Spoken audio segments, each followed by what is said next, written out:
High tears, நான் உங்கள் KR பேசுகிறேன். ஹோப் எல்லாரும் நல்லா இருக்கீங்கன்னு நம்புகிறேன். கடவுள்கிட்ட வேண்டிக்கிறேன். ஸோ இது வந்து பார்ட் 3 கன்சைன்ஸ் வெர்சஸ் ரியாலிட்டியில் நம்ம வந்து teenagers and adults and young மென் அவங்கள பற்றி பேசிகிட்டு இருக்கோம். மோஸ்ட்லி இந்த டிரைவிங் பற்றி எல்லாம் பேசிகிட்டு இருந்தோம். அதில் வந்து கொஞ்சம் பார்ட்டு 12 கொஞ்சம் மிஸ் பண்ணது மட்டும் இதில் கவர் பண்ணிடலாம் அப்படின்ட்டு. அப்புறம் செல்வி வந்து அதை கேட்டுட்டு அவங்க தாட்ஸ் எல்லாம் ஷேர் பண்ணியிருக்காங்க. கைண்ட் ஆஃப் நம்ம ஃபீட்பேக்காகவும் எடுத்துக்கலாம், சஜஷனாகவும் எடுத்துக்கலாம், இல்லை ரிவ்யூ பண்ணியிருக்காங்கன்னு எடுத்துக்கலாம், இல்லை அவங்களோட தாட்ஸை ஷேர் பண்ணுறாங்கன்னு எடுத்துக்கலாம். எப்படி எடுத்துக்கிட்டாலும் ஃபைன். ரொம்ப ஹாப்பியாக இருந்துச்சு. தேங்க்ஸ் செல்வி. அதை கேட்டேன். மறுபடியும் நம்ம லீட் செட்டு கொடுத்து அதை திரும்ப அதை ஆடியோவை வந்து வீடியோவை கன்வெர்ட் பண்ணி நம்ம அப்லோட் பண்ணியிருக்கோம். நீங்களும் கேளுங்க. அவங்க சில பாயிண்ட்ஸ்லாம் ஆட் பண்ணியிருக்காங்க. அவங்களுக்கு தெரிஞ்சதெல்லாம் சொல்லியிருக்காங்க. கொஞ்சம் ஷார்ட்டாக பண்ணிடலாமா அப்படின்னு கேட்டாங்க. பட் என்னென்னா கண்டென்ட் இஸ் வேஸ்ட் இல்லையா? ஒரு டாபிக் எடுத்தால் நம்ம ஃபுல்லாக முடிச்சிடணும் பண்ணுறோம். அதுக்கு தான் வந்து நம்ம லீட்ஸ் எல்லாம் வந்து இப்போ செல்விகிட்டும் கேட்டிருக்கு. அவங்கள என்ன பண்ணுறாங்கன்னா, இப்போ வந்து 3 மினிட்ஸாக வந்து ரொம்ப இம்பார்ட்டண்ட்டாக இருக்கிற பாயிண்ட்ஸ் எல்லாம் ஷார்ட்ஸாக கன்வெர்ட் பண்ணுறாங்க நம்ம பேசின வீடியோஸ்லேருந்து. ஸோ அது பார்த்துக்கலாம். அது உங்களுக்கு ஈஸியாக வந்து சேர்ந்துடும். அப்புறம் இன்னொன்று வந்து என்னென்னா, நீங்கள் வந்து ஸ்டாப் பண்ணிக்கங்க. ஒரு 30 மினிட்ஸ் ஒரு நாள் பார்த்தீங்கன்னா ஸ்டாப் பண்ணிட்டு அப்புறம் அடுத்த நாள் பாருங்கள். அப்புறம் அதுக்கு அடுத்த நாள் பாருங்கள். அந்த மாதிரி உங்களுக்கு முடிகிற மாதிரி பார்த்துக்குங்க. ஏன்னா இப்போ அந்த ஒரு வீடியோ 1 hour 37 minutes பேசியிருக்கேன். அதை ஸ்ப்ளிட் பண்ணி போட்டிங்கன்னா 13 வீடியோ வரும். அது அவ்வளோ நல்லா இருக்காது இல்லை? சரியா? கண்டென்ட்டுங்கிறது அந்த கோராக அது ஒரு எனர்ஜி, ஒரு சோலாக பேசும்போது அது அப்படி வந்துடுது. ஏசி ஆஃப் பண்ண வந்துட்டு கொஞ்சம் குளிருது. ஓகே. ஸோ இந்த டாபிக் வந்து என்னென்னா, நான் ஒரு விஷயம் வந்து மிஸ் பண்ணிவிட்டேன். 2 வீலர் டிரைவிங் பற்றி சொல்ல மிஸ் பண்ணிட்டேன். டிஎஸ், நான் வந்து 2 வீலர் வந்து எப்படின்னா பயங்கரமான பேஷனேட் டிரைவிங் எனக்கு. அதாவது வந்து நம்ம வீட்டில் டிஎஸ் 50 தான் அப்பா வச்சுருந்தாங்க. பட் இருந்தாலும் இந்த கீர் வண்டி ஓட்டி பழகணுங்கிறது எல்லா பசங்களுக்கும் வர்ற அந்த ஹீரோயிசம், அந்த ஆசை. நம்ம 2 வீலர் ஓட்டினா இப்படி ஒரு கெத்து அந்த ஏஜில் வரும்ல. ஸோ அதெல்லாம் இருந்துச்சு. நான் அதை சொல்லியிருந்தேன், நிறைய வீடியோஸில் சொல்லியிருப்பேன் முன்னாடி. அதான் அந்த பாட்டில் இப்போ ரத்னவேலில் அவங்க மாமா பாலு அண்ணன் அவரோட புல்லட், ரெட் கலர் புல்லட், அதை ஓட்டியிருக்கேன். அது அடிக்கடி எட்டு வந்து கொடுப்பா அப்படி. அப்புறம் தும்பலப்பட்டி போனால் விஜயகுமாரோட பிளாக் புல்லட்டு. அப்புறம் மோஸ்ட்லி வந்து சுரேஷோடது வந்து அது ஒரு கலரில் கொஞ்சம் கிரேயிஷாக ஒரு புல்லட் இருக்கும். சூப்பராக இருக்கும். அது சித்தப்பா வந்து ரொம்ப செமையாக வச்சுருப்பாங்க. சுரேஷ் அவங்க மச்சான் பிரதர்-இன்-லா. அது நிறைய ஓட்டியிருக்கேன். அதுதான் எல்லா டைமும் ஓட்டியிருக்கேன். எங்கள் அங்கிள் எங்கள் கசினோட மேரேஜுக்கு கூட நானும் ஒய்ஃப் அதில் தான். நாங்கள் ஃபுல்லாக பைக்கில் தான் போகணும், புல்லட்டில் தான். அது அந்த ஏஜ் அப்படி தான் இருக்கும். சரியா? பட் ரொம்ப ஆசை எப்போவுமே 2 வீலர் தான். எந்நேரம் 2 வீலர் தான். கார் பெரிய ஆசை இல்லை. நம்ம கார் இல்லைனாலும் 2 வீலர் வந்து ஒரு வேலை சொன்னாங்கன்னா 2 வீலர் கொடுத்தா போயிடுவோம். எங்கே வேணும் போவோம். தாராரம் போவோம், உடுன்பேட்டை போவோம், எங்கே கொடுத்தாலும் போவோம். அப்படி தான் வந்து எல்லாம் இருந்தோம்.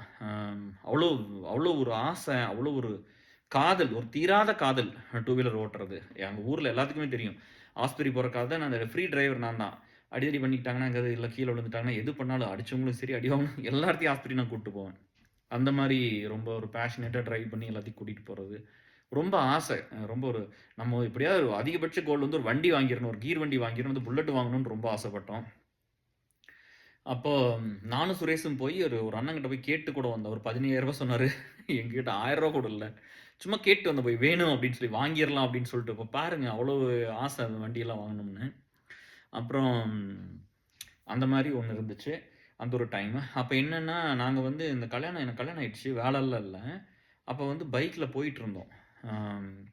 என்னார் ஏதோ ஒரு வேலை, இப்போ சுரேஷ் வேலையோ என்னோட வேலை, ஏதோ ஒரு வேலை, இல்லை ஊர் வேலை, எதுக்கோ ஒன்று போவோம். போயிட்டு வண்டியில் நாங்கள் 2 பேரும் ஒன்றா தான் இருப்போம். அப்போல்லாம் சுற்றிக்கிட்டே இருப்போம். இன்னும் பைக்கு நிற்கவே நிற்காது. அப்போ அந்த நம்ம கருப்சாமி என்ன சின்னன்னு கூப்பிட்டு 2 பேர் இருக்காங்க. அவங்க ஐயன் ஒருத்தர், அப்பா அந்த ஐயன் வயசானவர். அவர் வந்து தடி வச்சு கோந்துருந்தார் காண்டி போட்டுட்டு அந்த ரோட்டில். அவர் வந்து நாங்கள் கிழக்க போகும்போது விட்டுட்டார். மேக்க வரும்போது அந்த தடி போட்டு நிறுத்திட்டார். நில்லுங்கடா டே, நில்லுங்கடா அப்படின்னு நிறுத்திட்டார். நில்லுங்கடா, உங்கள் கொடுமைக்கெல்லாம் ஒரு அளவே, அவர் சொன்ன டைலாக் எக்ஸாக்டாக சொல்கிறேன் டிஎஸ், எவருமே மாற்றியெல்லாம் சொல்லு. உங்கள் கொடுமைக்கெல்லாம் அளவே இல்லையாடா அப்படின்னாரு. எனக்கு ஒன்றுமே புரியல. நம்ம என்னடா பண்ணோம் அப்படிங்காட்டி, என்னங்கன்னு கேட்டேன். ஆமாம், எந்நேரம் கிழக்கி மேக்கி படபடான்னு போகிறீங்களே, என்ன தண்ணியிலையா ஓடுது, இந்த வண்டி என்ன தண்ணியிலையா ஓடுது அப்படின்னு கேட்டுட்டு, உங்களுக்கெல்லாம் எண்ணெய் வாங்கி எவன்டா ஊத்துறான் டேய். அதுக்கப்புறம் என்ன பார்த்து, டேய் உனக்கு தான் கண்ணாலம் ஆயிடுச்சு, நீங்கள் எது பொறுப்பாக இருக்கிறியா, என்ன இருந்து காலி பசங்களாட என்ன நேரம் தெக்கையும் மேக்கையும் சுற்றிக்கிட்டே இருக்கிற அப்படின்னு சொல்லிட்டாரு. பயங்கரமாக அவமானப்படுத்திட்டார், சத்தமாக பேசிட்டார். அப்போ கூட அந்த மண்டலத்தூர் அந்த வேணாங்கோயிலுக்கு முன்னாடி இந்த பாலத்தில் உட்காந்து இப்படி சொல்லிட்டார். அப்போ 2-3 பேர் பக்கத்துல பார்த்து சிரிச்சுட்டு போனாங்க. எனக்கு சுரேஷ்க்கு அவமானமாக போயிடுச்சு. வயசானவர் நீங்கள் என்ன பண்ணுவீங்க? இப்போ நம்மள மாதிரி பசங்களை இருந்தால் டேய் அப்படின்னா பட் அதெல்லாம் எதுவும் பண்ண முடியல. ரொம்ப கஷ்டமா போயிடுச்சு. இன்சல்ட் பண்ணிட்டாரே, அவமானப்படுத்திட்டாரே அப்படின்னு நெறைய பேர் அவமானப்படுத்தியிருக்காங்க டியர்ஸ். அப்பலாம் அவமானப்படுத்துனதெல்லாம் கொஞ்சம் நஞ்சமெல்லாம் இல்ல. வேலை இல்லாம கல்யாணம் பண்ணிக்கிட்டோம்னா என்ன ஆகுங்கிறதெல்லாம் எனக்கு தெரியும். காசு இல்லாம கல்யாணம் பண்ணிக்கிட்டா அதெல்லாம் எப்படிங்கிற லைஃப்லாம் எனக்கு தெரியும். ஹெல்ப் பண்றதுக்கு யாருமே இல்லைங்கிறதெல்லாம் எப்படிங்கிறது தெரியும். அ அந்த மாரி பைக்னா அவ்ளோ காதல். அப்புறம் நம்ம சென்னை வந்ததுக்கப்புறம் நெறைய வண்டி ஓட்டியிருக்கிறேன். எல்லாத்த விட அதிகமா ஓட்டியிருக்கேன். ஒரு ஃபங்ஷன் அந்த கெடா வெட்டல், நல்லது கெட்டது, நோம்பி நொடி ஏதோ ஒரு வீட்டுக்கெல்லாம் போயிட்டோம்னா, ஃபுல்லா நான் தான். போய் கூட்டிட்டு வர்றது, கொண்டு வந்து விடுறது எல்லாமே நான் தான். அந்த ஏஜ் அப்ப அப்ப அப்படிதான் வந்து அ அரேஞ்ச் பண்ணி அந்த வேலையெல்லாம் பண்ணிக்கிட்டு இருப்போம். அம் அப்புறம் பட் என்னன்னா, சென்னை போனதுக்கப்புறம் வந்து ரொம்ப ஆசை இந்த பல்சர் வாங்கணும்னு. வேலை கிடைச்சோனே பல்சர் வாங்கணும்னு காதல் மனைவி இல்ல. அப்போ வந்து அவளுக்கு வந்து என்னன்னா, அவங்களுக்கு வந்து என்ன பயம்னா, பல்சர்னா ரொம்ப பவர்ஃபுல்லா இருக்கும். எங்கேயாவது கீழ போய் விழுந்துட்டா என்ன பண்றது? உயிருக்கு ஆபத்து அப்படி இப்படின்னு அந்த வந்த புதுசுல வேகம் நல்லாருக்கும் வண்டி. அந்த ஸ்பீடு அதிகம் இல்ல. வண்டியோட இன்ஜின் பவர் அதிகம், பிக்கப் பவர் அதிகம் அப்படிங்கிறதுனால, எல்லாம் சொல்லியிருப்பாங்களாட்ருக்குது. இவங்களும் வேலை பார்த்தாங்க. அதெல்லாம் முடியவே முடியாதுன்ட்டாப்படி. ஸ்ப்ளெண்டர் ப்ளஸ் வாங்க சொன்னாப்படி. சுதர்சன் வாங்கியிருந்தாப்படி நாங்க ஸ்கூல்ல படிக்கும்போது. இந்த காதலுக்கு மரியாதை படம் வந்திருக்குது. அதுக்கப்புறம் அவன் தான் ஃபர்ஸ்ட்டு நம்ம ஸ்கூல்ல ஸ்ப்ளெண்டர் ப்ளஸ் வாங்கி ஓட்டிட்டு வந்தாப்படி. விழியில் விழி மோதி இதய கதவின்று திறந்ததே அப்படின்னு ஓடிட்டு இரவு பகலாகி அப்புறம் பாட்டுக்குள்ளே இப்போ ஓ பேபி பேபின்னு ஒரு பாட்டு இருக்கும்ல அந்த பாட்டு. அப்புறம் அதுக்குள்ளே போயிடுவோம். அப்புறம் வேண்டாம் அப்படின்னு வீடியோ முடிச்சிருவோம். அப்புறம் அவன் அவன் ஓடிட்டு இருந்தான். அந்த காலத்தில் அது ரொம்ப நல்லா இருந்துச்சு. நான் வந்து சொன்னேன், ஆள் நல்ல பயங்கர பில்டா நல்லா இருக்கிறேன். அம் அப்போ வந்து நான் சொன்னேன், எனக்கு இது வேண்டான்ட்டேன். எனக்கு வந்து வேணாம். நான் ஸ்ப்ளெண்டர் ப்ளஸ்லாம் ஓட்ட மாட்டேன். சிறுசா இருக்கும் அப்படின்னு. அப்புறம் அதிகபட்சமா போய் பேஷன் ப்ளஸ் அண்ணாச்சி வச்சிருந்தாரு. ராகவன் அண்ணாச்சி. நான் வேலை தேடும்போது வச்சிருந்தாரு. அவர் அப்படியே அந்த அந்த வண்டிய அவரு வந்து அந்த பேஷன் ப்ளஸ் அவரு நேசிச்சு ஓட்டுறது இருக்குல்ல, அது வந்து அப்படியே ஒரு லவ்வர் மாரி வச்சிருப்பாரு அப்படியே. ஏன்னா, அவரு ஒரு ஆயில் பிசினஸ் அந்த மாரி சின்ன வேலை தான். ஒரு குறைவான சம்பளத்தில தான் இருந்தாரு. ஆனா நெறஞ்ச மனசு அவருக்கு. நம்மளெல்லாம் கூட்டிட்டு போய் வீட்ல இடம் குடுத்து, தங்க படிக்கிறக்கு இடம் குடுத்து எல்லாம் பண்ணார்ல, இல்லையா? அதெல்லாம் ஒரு பெரிய மனசு தான. அது அன்னைக்கு யாருமே இல்ல. அவர்லாம் அதெல்லாம் பண்ணாரு, நந்தகுமார் சொன்னதுனால. அப்புறம் அப்படியே அந்த பேஷன் ப்ளஸ் எடுத்துட்டு என்னைய தான் கூட்டு போனாரு கோயிலுக்கு. வண்டி வாங்கும்போது நான் தான் வண்டி கோயிலுக்கு கூட்டு போனா, வேலை இல்லாம இருந்தேன்ல, கூட்டிட்டு போனாரு. அப்புறம் மாப்பிள்ளைன்னு பயங்கர ரொம்ப பாசமா இருப்பாரு. அந்த வண்டி எடுத்துக்கிட்டு அவர் எப்படி ஓட்டுறது, இதெல்லாம் பண்றது எனக்கு அந்த அவர் அந்த ஆசை. அந்த வண்டி எவ்வளோ நேசிச்சார் அப்படிங்கிறது. அம் பேஷன் ப்ளஸ்னா அப்படி பயங்கரமா சொல்லுவாரு. இந்த வண்டி வந்து அப்படின்னு பயங்கரமா ஒரு பில்டப்லாம் குடுப்பாரு. ரொம்ப நல்லா இருக்கும். பார்க்கறதுக்கே ரொம்ப ஸ்வீட்டா இருக்கும். ரொம்ப ஒரு ஒரு மாரி ரொம்ப ஆள் தான் பெரிய ஆளு, மொரட்டாளு. இன்னும் ஹைட், வெயிட் பயங்கரமா இருப்பாரு. பயங்கர sweet. Sweetest to the core. ஒரு கடுகடுன்னு ஒரு வார்த்தை பேசிற மாட்டாரு. சண்டை போட்டுற மாட்டாரு. நான்லாம் ஆள் தான் எப்படிங்க, இன்னோசன்ட் ஃபேஸ் நெறைய பேர் சொன்னீங்க. பயங்கர ஸ்ட்ராங்கான ஆள் தான். நான் சொல்றேன் அதெல்லாம் ஒண்ணும் வரும்போது. அம் அவரு வந்து பார்த்தீங்கன்னா, அந்த ஹார்ட் வந்து பயங்கர ஸ்வீட் அண்ட் லவ்வபிளான பெர்சன் தான் அவரு. அப்புறம் அந்த வண்டியெல்லாம் வாங்கி எல்லாம் அப்புறம் அவர பார்த்துட்டு வந்துட்டு அப்புறம் நான் சொன்னேன், அண்ணாச்சிட்ட வந்து சொன்னேன். அவர்ட்ட இந்த மாரி அம்ஸ் இது ஒத்துக்க மாட்டேங்கிறா. இந்த மாரி பேஷன் இந்த இது ஹீரோ ஹோண்டா ஸ்ப்ளெண்டர் ப்ளஸ் வாங்க சொல்றா அப்டின்னா, அது குட்டியா இருக்கு மலங்க நான் சின்னட்டி. மாப்ள நீ ஏன் பேஷன் ப்ளஸ் வாங்கக்கூடாது? அப்டின்ட்டாரு. நம்ம வண்டி வாங்கியிருக்க வேண்டியது தானே! இதே வாங்குங்கப்பாங்க. அதே கலர்ல போய் வாங்குனாரு. என்னால தட்டி பேச முடியல பாத்துங்க. இல்லாட்டி சண்ட போட்டாவது ஒய்ஃப் கிட்ட பல்சர் வாங்கணும்னு ஆசைப்பட்டேன். பட் ஒய்ஃப் கண்டிப்பா முடியாதுன்ட்டாப்படி. அது ரிஸ்க் போனா விழுந்துருவாங்க, வேகமா போறாங்க. அது வேண்டான்னு சொல்ட்டாப்படி. அப்புறம் அண்ணாச்சி தானே. அப்புறம் அண்ணாச்சி தட்டவா முடியும். அப்புறம் போய் பேஷன் ப்ளஸ் வாங்கியிருந்தேன். அப்புறம் அதுதான் ஒரு ஊர்ல விட்டுட்டு வந்துட்டேன் நான் யுஎஸ் வரும்போது. ஒரு 1 இயர் ஓட்டியிருப்பேன். அப்புறம் விட்டு போட்டு யுஎஸ் வந்துட்டோம். அது இன்னும் இருக்கு. அம் அப்புறம் அப்படி போயிடுச்சு. அப்ப வந்து என்னன்னா, ஊர்ல வந்து அவ்ளோ பேஷனேட்டு. அப்ப நம்ம ஊர்ல வந்து பார்த்தீங்கன்னா, ஒரு சிலர்லாம் பைக்ல கூட்டு போறக்கூடாதுன்னு சொல்லுவாங்கல்ல. அந்த மாரிலாம் சாரி அத சொல்லக்கூடாது. பட் கிராமத்தில அந்த இன்னும் அந்த பழைய இதெல்லாம் இருந்துச்சு. பட் நான் வந்து அவங்களெல்லாம் கூட்டி விடுவேன். வேண்டாம், வேண்டாம் இங்கேயே விட்டுருங்கம்பாங்க. நான் பரவால்ல இறங்கிக்கங்க அப்படின்ட்டு கொண்டியில விட்டு போட்டு போவேன். யாரு போனாலும் வண்டியில கூட்டிட்டு போயிருவேன். இறக்கி விடுவேன், கொண்டு விடுவேன் அந்த மாரி எப்பவுமே.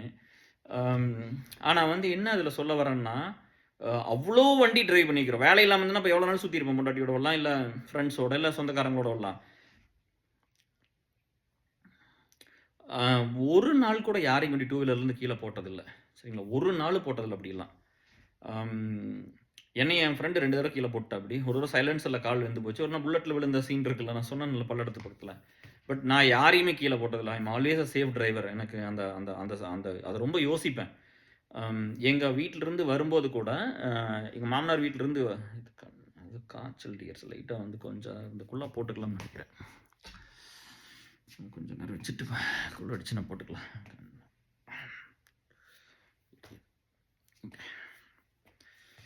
கண்ணு கொஞ்சம் எரியுது அப்படியே. ஓகே. அப்புறம் என்ன ஆயிடுச்சு அப்படின்னா, ஒய்ஃப் வந்து வெளியில போயிட்டாங்க ஏதோ பாப்பாவ கூட்டிக்கிட்டு. இல்ல இருந்தா விட்டுருக்க மாட்டேன் அப்படின்னு நான் சொன்னேன். போய் வேலை வேற ஏதோ பண்ணணும் அப்படின்ட்டு. குளிர்ல போய் அங்க நின்னுட்டு இது பண்றீங்க. அப்புறம் அது மறந்துட்டேன். ஏதோ சொன்னேன். ஒரு முக்கியமான விஷயம் சொல்ல வந்தேன். அதுக்குள்ள அப்புறம் அந்த பேஷன் ப்ளஸ் வாங்கி அப்புறம் இங்க விட்டு போட்டு வந்தாச்சு. பட் ஏன்னா இதான். அப்ப என்னன்னா, எங்க மாமனார் வீட்லருந்து எடுத்து பஸ் ஸ்டாப்புக்கு வர்றக்கோ, ஒய்ஃப கொண்டு வந்து காலேஜுக்கு விடுறக்கோ, இல்ல போறதுக்குலாம் வந்து பன்னிக்குட்டி நெறைய மேயும்பா அந்த ரோட்ல. அது வந்து பைக்ல அடிச்சுன்னா பைக் அப்படியே உழுந்துரும் கீழ. ஏன்னா குறுக்க ஓடிரும்பா. ஸ்பீடா ஓடிரும். இந்த பக்கம் கிராஸ் பண்ணி ஓடி போயிரும். அப்ப வந்து எங்க மாமனார் 2 தடவ எங்க என் என் என் ஒய்ஃப கீழ போட்டுட்டாராமா. எங்க மாமியார் 2, 3 டைம் கீழ போட்டுருக்காராமா. ஏன்னா வந்து அடிச்சிருச்சுன்னா நம்மளால ஒண்ணும் பண்ண முடியாதுல்ல. அத என்கிட்ட சொல்லியிருக்காங்க. நான் அவ்ளோ கேர்ஃபுல்லா ஓட்டுவேன். அதனால என் ஒய்ஃப் எங்கூட உட்காந்து அவ்ளோ தைரியமா உட்காருவாப்படி வண்டியில. கண்ண மூடிட்டு உட்காருவாப்படி. அவ்ளோ அவ்ளோ ஒரு கான்ஃபிடென்ட். நல்லா ஓட்டுவாங்க அப்படின்னு சொல்லி. அவ்ளோ ஒரு சேஃபான டிரைவர் டியர் நானு. டூ வீலர்லாம். அவ்ளோ பேஷனேட். நீங்க ஊர்ல யார விசாரிச்சீங்கனாலும் அதான் அந்த ஐயன் பாருங்க. அவர்ட்ட பணம் கேட்கல. அவரு வண்டி குடுக்கல. இல்லையா? அவருக்கு நம்ம எந்த கடமையும் பண்ணல. இருந்தாலும் நம்ம வந்து வண்டி எடுத்துட்டு தெக்கையும் மேக்கையும் போறது அவர் ஃப்ரஸ்ட்ரேட் பண்ணுது. என்னடா இப்படி அநியாயம் பண்றீங்க? நாங்க ஏதோ சின்ன பசங்க வண்டி ஓட்டிட்டு இருக்கோம். என்னடா உங்கள கேட்கறக்கே ஆள் இல்லையா? அப்படின்னு இருப்போம். உங்கள கேட்கறக்கே ஆள் இல்லையா? என்ன எவன்டா வாங்கி ஊத்துறான் உங்களுக்கு இல்ல? கண்ணால மூச்சு உனக்கு இன்னும் பொறுப்பு இல்லையாடா? நீ ஏன்டா இவன் கூட சேர்ந்து சுத்திட்டு இருக்கன்னு சுரேஷ பத்தி சொல்றாரு. அந்த மாரி அப்ப சும்மா போனாலே மக்கள் ஃப்ரஸ்ட்ரேட் ஆகுறாங்க. அப்ப நம்ம பண்ற ஒரு தப்பான விஷயமெல்லாம் சொசைட்டில எவ்வளோ பேர் ஃப்ரஸ்ட்ரேட் ஆவாங்க. யோசிச்சு பாருங்க. ஒரு டீனேஜ்ல ஒரு ஒரு அடல்ட் ஏஜ் அடலசன்ஸ் ஏஜ்ல வண்டி ஓட்டியிருக்கிறான். அதுவே அவரால பொறுத்துக்க முடியல. இது ஏன் நீங்க இவ்ளோ சேஃபாலாம் மாறுனீங்க? அப்படின்லாம் கேட்கிற ஒரு கதை இருக்கு டிஎஸ். நான் வந்து எம்சிஏ படிச்சுட்டு இருந்தேன். ஒத்தக்கால் மண்டபத்தில தங்கியிருந்தோம். நானு, சுதீர், புஷ்பா, ஷாகின் அலி, ஜினேஷ் கிருஷ்ணன் நாங்க எல்லாரும் தங்கியிருக்கிறோம். 2 கேரளா, 2 ஆந்திரா, அப்புறம் நானு. அவ்வளோதான் 5 பேர் தங்கியிருக்கிறோம். நான் ஒருத்தன் மட்டும் தான் தமிழு. அவங்க எல்லாம் இது. அப்புறம் ஹரி. சாரி சரவணன் ஐயர்ன்னு கூப்பிடுவோம். அவர் ரொம்ப க்ளோஸ் ஃப்ரெண்டு. சரவண, அம் சரவண, ஹரி, நானு 3 தமிழு. ஜினேஷ் கிருஷ்ணனும், சாயின் அலி ஃப்ரம் கேரளா, சுதீர்குமார் ஜாமி, புஷ்பா ரெட்டி வந்து ஆந்திரா. 2 ரூம் எடுத்து ஒட்டி அப்படி ஒட்டியே இருக்கும். அங்க தங்கி இருக்கிறோம். அப்போ வந்து நைட் வந்து ஷார்ட் போட்டு வந்து அப்போலாம் இந்த ஸ்மோக் பண்ற பழக்கம் இருந்துச்சு டியர். சாரி நீங்க அதெல்லாம் பண்ணாதீங்க. இந்த சுதீர் தான் எல்லாம் நம்மளுக்கு காரணமே சுதீர் தான் அதெல்லாம். நல்லது பழக்கிவிட்டது பூரா அவரு தான். சுதீர் மூலமா தான் நான் பழகிட்டேன் எம்சிஏல. அப்புறம் மச்சான் வா மச்சான் இப்போலாம் தலைன்னு கூப்பிடு அப்படி. அது அந்த அந்த கொஞ்சம் ஸ்டேஜ்ல இருந்து அந்த நம்ம பீப்புள் லைஃப்ல ஒர்க் பண்றோன்னே அப்படி கூப்பிட்டு அப்படியே அவர் எனக்கு அது சுதீர் வந்து அதை பார்த்துட்டு வந்துட்டு எனக்கு அந்த அர்ஜுன் ரெட்டி படம் பார்த்துட்டு வந்து தெலுங்குல தான் ஃபர்ஸ்ட் ரிலீஸ் ஆச்சு. பாட்டு வந்துட்டு தல என்ன அப்படியே நம்ம நம்ம காலேஜ் லைஃப் அப்படியே இருக்குது என்ன அப்படியே ஒன்று பிடிச்சிட்டாங்க அப்படி இப்படின்னு எனக்கு புரியல. அது வந்து அப்படியே ஒன்றை பார்த்த மாதிரி இருந்துச்சு. ஒவ்வொரு சீன் அப்படியே இருந்துச்சு. எனக்கு வந்து நானும் ஒய்ஃபும் போயிருந்தேன். நான் ஒவ்வொரு தடவை அந்த ரெஃபரன்ஸுக்கு ஒன்று சொல்லிக்கிட்டே இருந்தேன். நீ அங்க பண்ணினது எல்லாத்தையும் சொல்லிக்கிட்டே இருந்தவன் தல அப்படின்னு பேசிட்டு இருந்தேன். அப்படி பயங்கர க்ளோஸ் ஃப்ரெண்ட் அவன் சுதீர்குமார் ஜாமி. பெரிய கோடீஸ்வரம்பா. அப்புறம் என்ன பண்ணா அப்புறம் இந்த மாதிரி தம் அடிச்சுட்டு இருந்தோம். அவன் அடிச்சுட்டு இருந்தான். அப்புறம் நானும் அப்போ அவரு கொஞ்சம் பணக்காரர் இல்லையா? ஒரு கிங்ஸு, நான் வந்து வில்ஸு. எனக்கு டிசிஎஸ் போய் வேலை வாங்கினதுக்கு அப்புறம் தான் கிங்ஸு. அது வரைக்கும் வில்ஸ் தான். ₹2000 அவன் ₹3 கிங்ஸு. அப்புறம் குடிச்சிட்டு நின்றுருந்தோம். பார்த்தா சாயின்னு இவங்கெல்லாம் உட்காந்து பேப்பர் படிப்பாங்க அந்த நேரத்தில். நாங்கள் தம் அடிக்கிற வரைக்கும் அவங்க வெயிட் பண்ணுவாங்க 2 பேருமே. அப்புறம் ஹோட்டலில் நின்றுட்டு அப்படியே ஹோட்டலுக்கு முன்னாடி நின்று அப்படி கொடுத்துட்டு மெயின் ரோடுப்பா. எங்கள் ஹவுஸ் ஓனர் வீட்டில் தான் வந்து அவங்க தங்கியிருக்கிறாங்க வாடகைக்கு. யாருன்னா ஒருத்தர் வாடகைக்கு தங்கியிருக்காங்க. அவங்க தம்பி இருக்காரு. தம்பியோட அக்கா வீட்டுக்காரர். அவங்களுக்கு 2 குழந்தை இருக்குது. குழந்தையெல்லாம் அவங்க இங்கே வீடு எடுத்து தங்கியிருக்காங்க. 2 குழந்தை இருக்குது. ரோட்டில் வர்றாங்க. அதாவது வந்து பொள்ளாச்சி, அதாவது கோயம்புத்தூர்லேருந்து பொள்ளாச்சி போகிற அந்த பைபாஸ் பெரிய ரோடு. இந்த பக்கம் ரைட் சைடில் நாங்கள் நிற்கிறோம். இவர் வந்து என்ன பண்ணுறாரு, அப்போதான்ப்பா வீட்டில் வண்டி நாங்கள் வந்து குறுக்க வந்து சாப்பிட்டுக்குவோம். இவர் வந்து இப்படி சுற்றி வந்து மெயின் ரோட்டில் வந்து இப்படி லெஃப்ட் எடுத்து கம்பெனி கவுண்டர் சமாதின்னு ஒன்று இருக்கும் டேஸ் அங்கே போய் உட்காந்து பேசிகிட்டு இருப்போம். அந்த சமாதியில் வந்து அந்த கடைக்கு முன்னாடி. அது செம்ம ஃபீல் டேஸ் அந்த டேஸ் எல்லாம். பிரதீப், நாங்கள் ஒரு ஃப்ரெண்ட் இருக்கான். செம்ம காமெடியாக இருக்கும். நான் சும்மா ஒரு காமெடிக்கு சொல்கிறேன், பேர் வேண்டாம். இந்த அப்பாவோட அந்த எங்கள் ஃப்ரெண்ட் இந்த அப்பாவோட பெரிய சல்லையாக போச்சுமா இந்த வார்த்தையை வந்து யூஸ் பண்ணி. இந்த ஃபாதரு எங்கள் ஃபாதரோட ஒரே சல்லையாக போச்சுடா மச்சி அப்படி. அப்புறம் நாங்கள் ஜேபி நான் தான் கூட இருப்போம். சாமியாரவன். அப்போ நாங்கள் என்னடா சொன்னேடா போகும்போது சும்மா இந்த 3 லட்ச ரூபாய்க்கு கொண்டு டெபாசிட் பண்ணிட்டு போன தொந்தரவு பண்ணுறாரு அப்படின்னு. அவன் ஏற்கனவே பிரின்ஸ் தான். பட் இருந்தாலும் இந்த மாதிரி அப்பப்போ ஒரு சில போய் சொல்லுவான். 3 லட்ச ரூபாய்க்கு கொண்டு டெபாசிட் பண்ணிட்டு வாங்க அப்படின்னு. பட் நாங்களே சிரிச்சுக்குவோம். டே டுமியா கொஞ்ச நாள் கேட்டோம். அப்புறம் பேர் வச்சிட்டோம். டே டுமில்னு பேர் வச்சுட்டோம் அவனுக்கு. ஏன்னா எப்போ பார்த்தாலும் சும்மா சூப்பரா அன்னைக்கெல்லாம் எம்சிஏ முடிக்கிறக்கே 3,00,000 தான் டிஎஸ் ஆச்சு. எனக்கெல்லாம் வந்து பேமெண்ட் தான். செமஸ்டர் ஃபீஸ், எக்ஸாம் ஃபீஸு, இந்த சாப்பாடு செலவு எல்லாமே சேர்ந்து 3,00,000 தான் ஆச்சு. அந்த மாதிரி சொல்லுவான். அப்படி அந்த மாதிரி. அப்புறம் அந்த அந்த அக்கா வந்து வீட்டிலேருந்து வெளியில் வந்து அந்த மாமாவோட வர்றாருப்பா. TVS Champ blue colour. Blue colour Champ நீங்கள் பார்த்துருப்பீங்களா, பழைய சாம்பு. அதில் வர்றாரு. அக்கா கொஞ்சம் கொஞ்சம் உடம்பா இருப்பாங்க, நல்லா வெயிட்டாக இருப்பாங்க. இந்த அங்கிள் வந்து வண்டி ஓட்டுறாரு. இவங்க வந்து என்ன பண்ணுறாங்கன்னா, இங்கே பாருங்கள் இப்படி வர்றாரு. ரோடு வந்து இப்படி இருக்குது டிஎஸ். கோயம்புத்தூர் ரோடு இப்படி போகுது, இந்த பக்கம் பொள்ளாச்சிலேருந்து இப்படி வருது. இப்படி தானே ஒரு ரோடு. நாங்கள் இந்த பக்கம் நின்றுட்டுருக்குறோம். இவர் என்ன பண்ணுறாரு, இங்கேருந்து டிஎஸ் சாம்பிள் இப்படி வரும்போது அக்கா வந்து ஒரு சைடு அப்படி கோந்துருக்குறாங்க, இப்படி கோந்துருக்குறாங்க. இவர் போயிட்டு இருக்கும்போது என்ன பண்ணார், இந்த கொஞ்சம் ஏதோ ஒரு இது பண்ணாங்க, டக்குன்னு உழட்டிட்டாரு. ஒரு குழி இருந்துச்சு.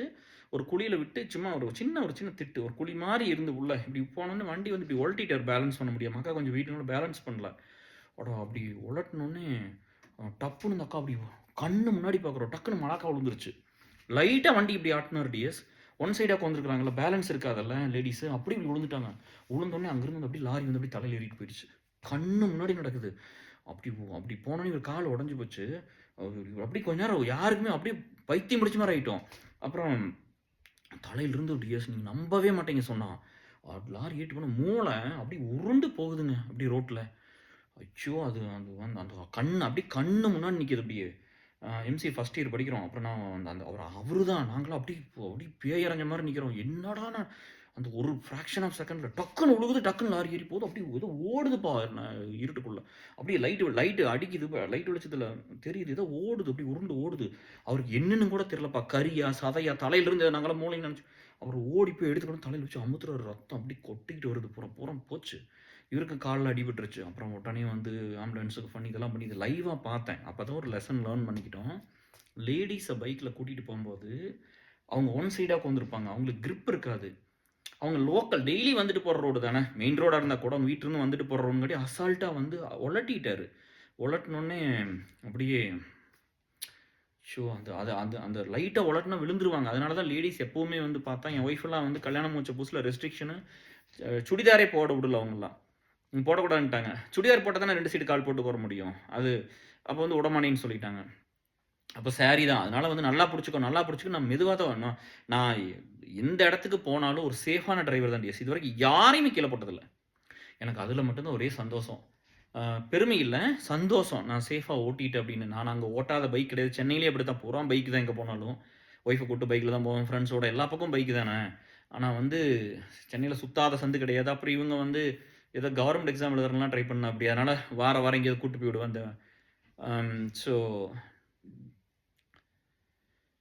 ஸோ அந்த மாதிரி வந்து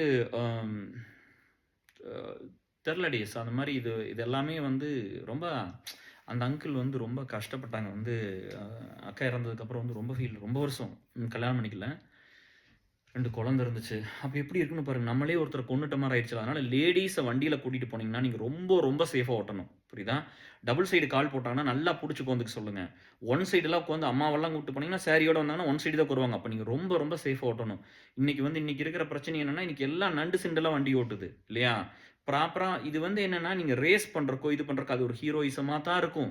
வண்டி ஓட்டுற சின்ன பசங்களுக்கு அப்படி தான் இருக்கும். பட் இருந்தாலும் நீங்கள் வந்து கண்ட்ரோல் பண்ணி நீங்கள் பொறுமையாக தான் இருக்கணும். நீங்கள் வந்து ரொம்ப இதாக பண்ணிடக்கூடாது. சரியா டிஎஸ்? இதை போட்டுக்கலாமா டிஎஸ்? கொஞ்சம் கூறுது காதுக்குள்ளே போயிடுச்சுன்னு வச்சுக்கோங்களேன்.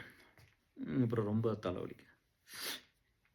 அது கொஞ்சம் நேற்று கொஞ்சம் தூங்கியிருக்கணும் நல்லா. நம்மளுக்கு தான் தெரியுதில்ல. ஓகே. ஸோ அந்த மாதிரி ஆயிடுச்சு. பசிக்க மாட்டேங்குது, வயிறு பாருங்க டோர்னு சத்தம் கேட்குது. தண்ணி எடுத்துருந்தேன்.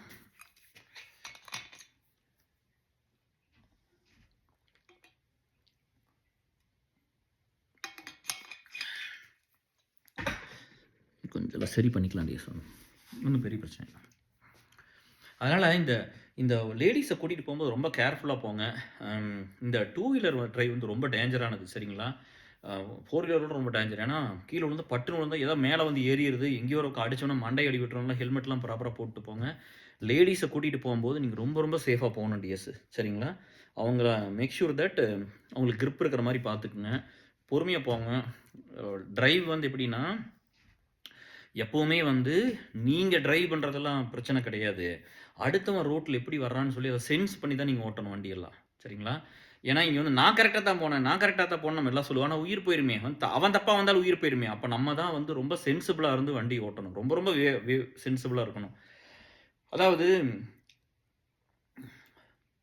ஒரு சிலர்லாம் வந்து இப்போ உங்களுக்கு வந்து எப்படின்னா, இப்போ வண்டி ஓட்டி பழகுனவங்களுக்கு பிரச்சனை இல்ல. சரியா? இப்போ என் ஒய்ஃப்லாம் வந்து இங்க தான் வந்து வண்டி ஓட்டுனா அவங்க வந்து அங்க ஊர்ல சைக்கிள் ஓட்ட மாட்டாங்க. அப்புறம் வந்து என்னன்னா, இந்த இது கிடையாது. டிஎஸ்50 நான் ட்ரை பண்ணி பார்த்தேன். கல்யாணம் முடிச்சுட்டு கொஞ்சம் சொல்லிக் குடுத்தேன். எங்க டிஎஸ்50 எடுத்துட்டு வந்து ஈவினிங் ஈவினிங் ஒய்ஃப்க்கு சொல்லி சொல்லி ஒரு 2 தடவ கொண்டு ரோட்ல டிட்ச் இருந்தது பக்கத்துல கொண்டு விட்டுட்டாப்படி. குழி. ரோட்ல டிட்ச்ன்னு சொல்லுவோம்ல நம்ம ஊர்ல. அந்த மாரி தண்ணி போகாது, பள்ளமா இருக்கும். அதுல 2 தடவ கொண்டு விட்டுட்டாப்படி. விழுந்துட்டாப்படி. கை உறிஞ்சு போச்சு. பயந்துட்டாப்படி. முடியாதுன்ட்டாப்படி.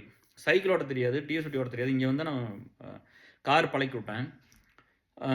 அப்ப என்ன ஆயிடுச்சு அப்படின்னா, ஒரு வாரம் ஒர்க் ஃப்ரம் ஹோம் போட்டு ஜேசன் ஒரு மேனேஜர் தான் பர்மிஷனும் குடுத்தாரு. ஒர்க் ஃப்ரம் ஹோம் போட்டு சொல்லிக் குடுக்குறேன்.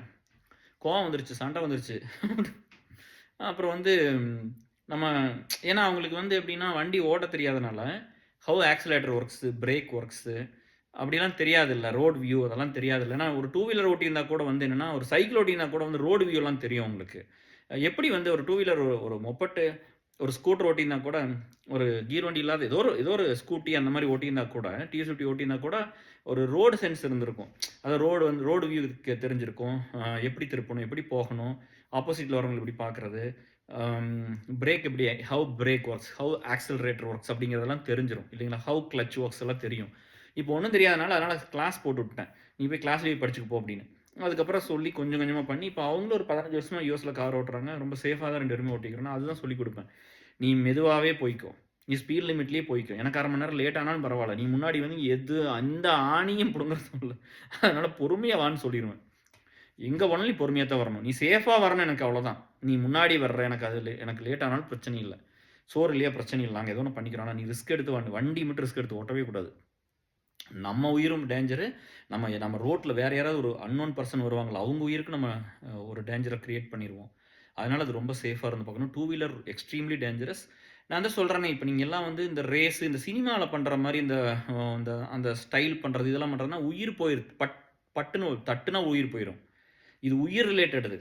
டிரைவிங்கிறது it is related to our life இல்லையா? அதனால அத பண்ணாதீங்க. இங்க நீங்க ஏதோ ஒண்ணு பண்ணணும்னா, தனியா போய் அதுக்குன்னு ஒரு கிரவுண்டுக்கு போய், அதுக்குன்னு ஒரு இடம் இருக்கும்ல, அங்க போய் பண்ணுங்க. சரியா?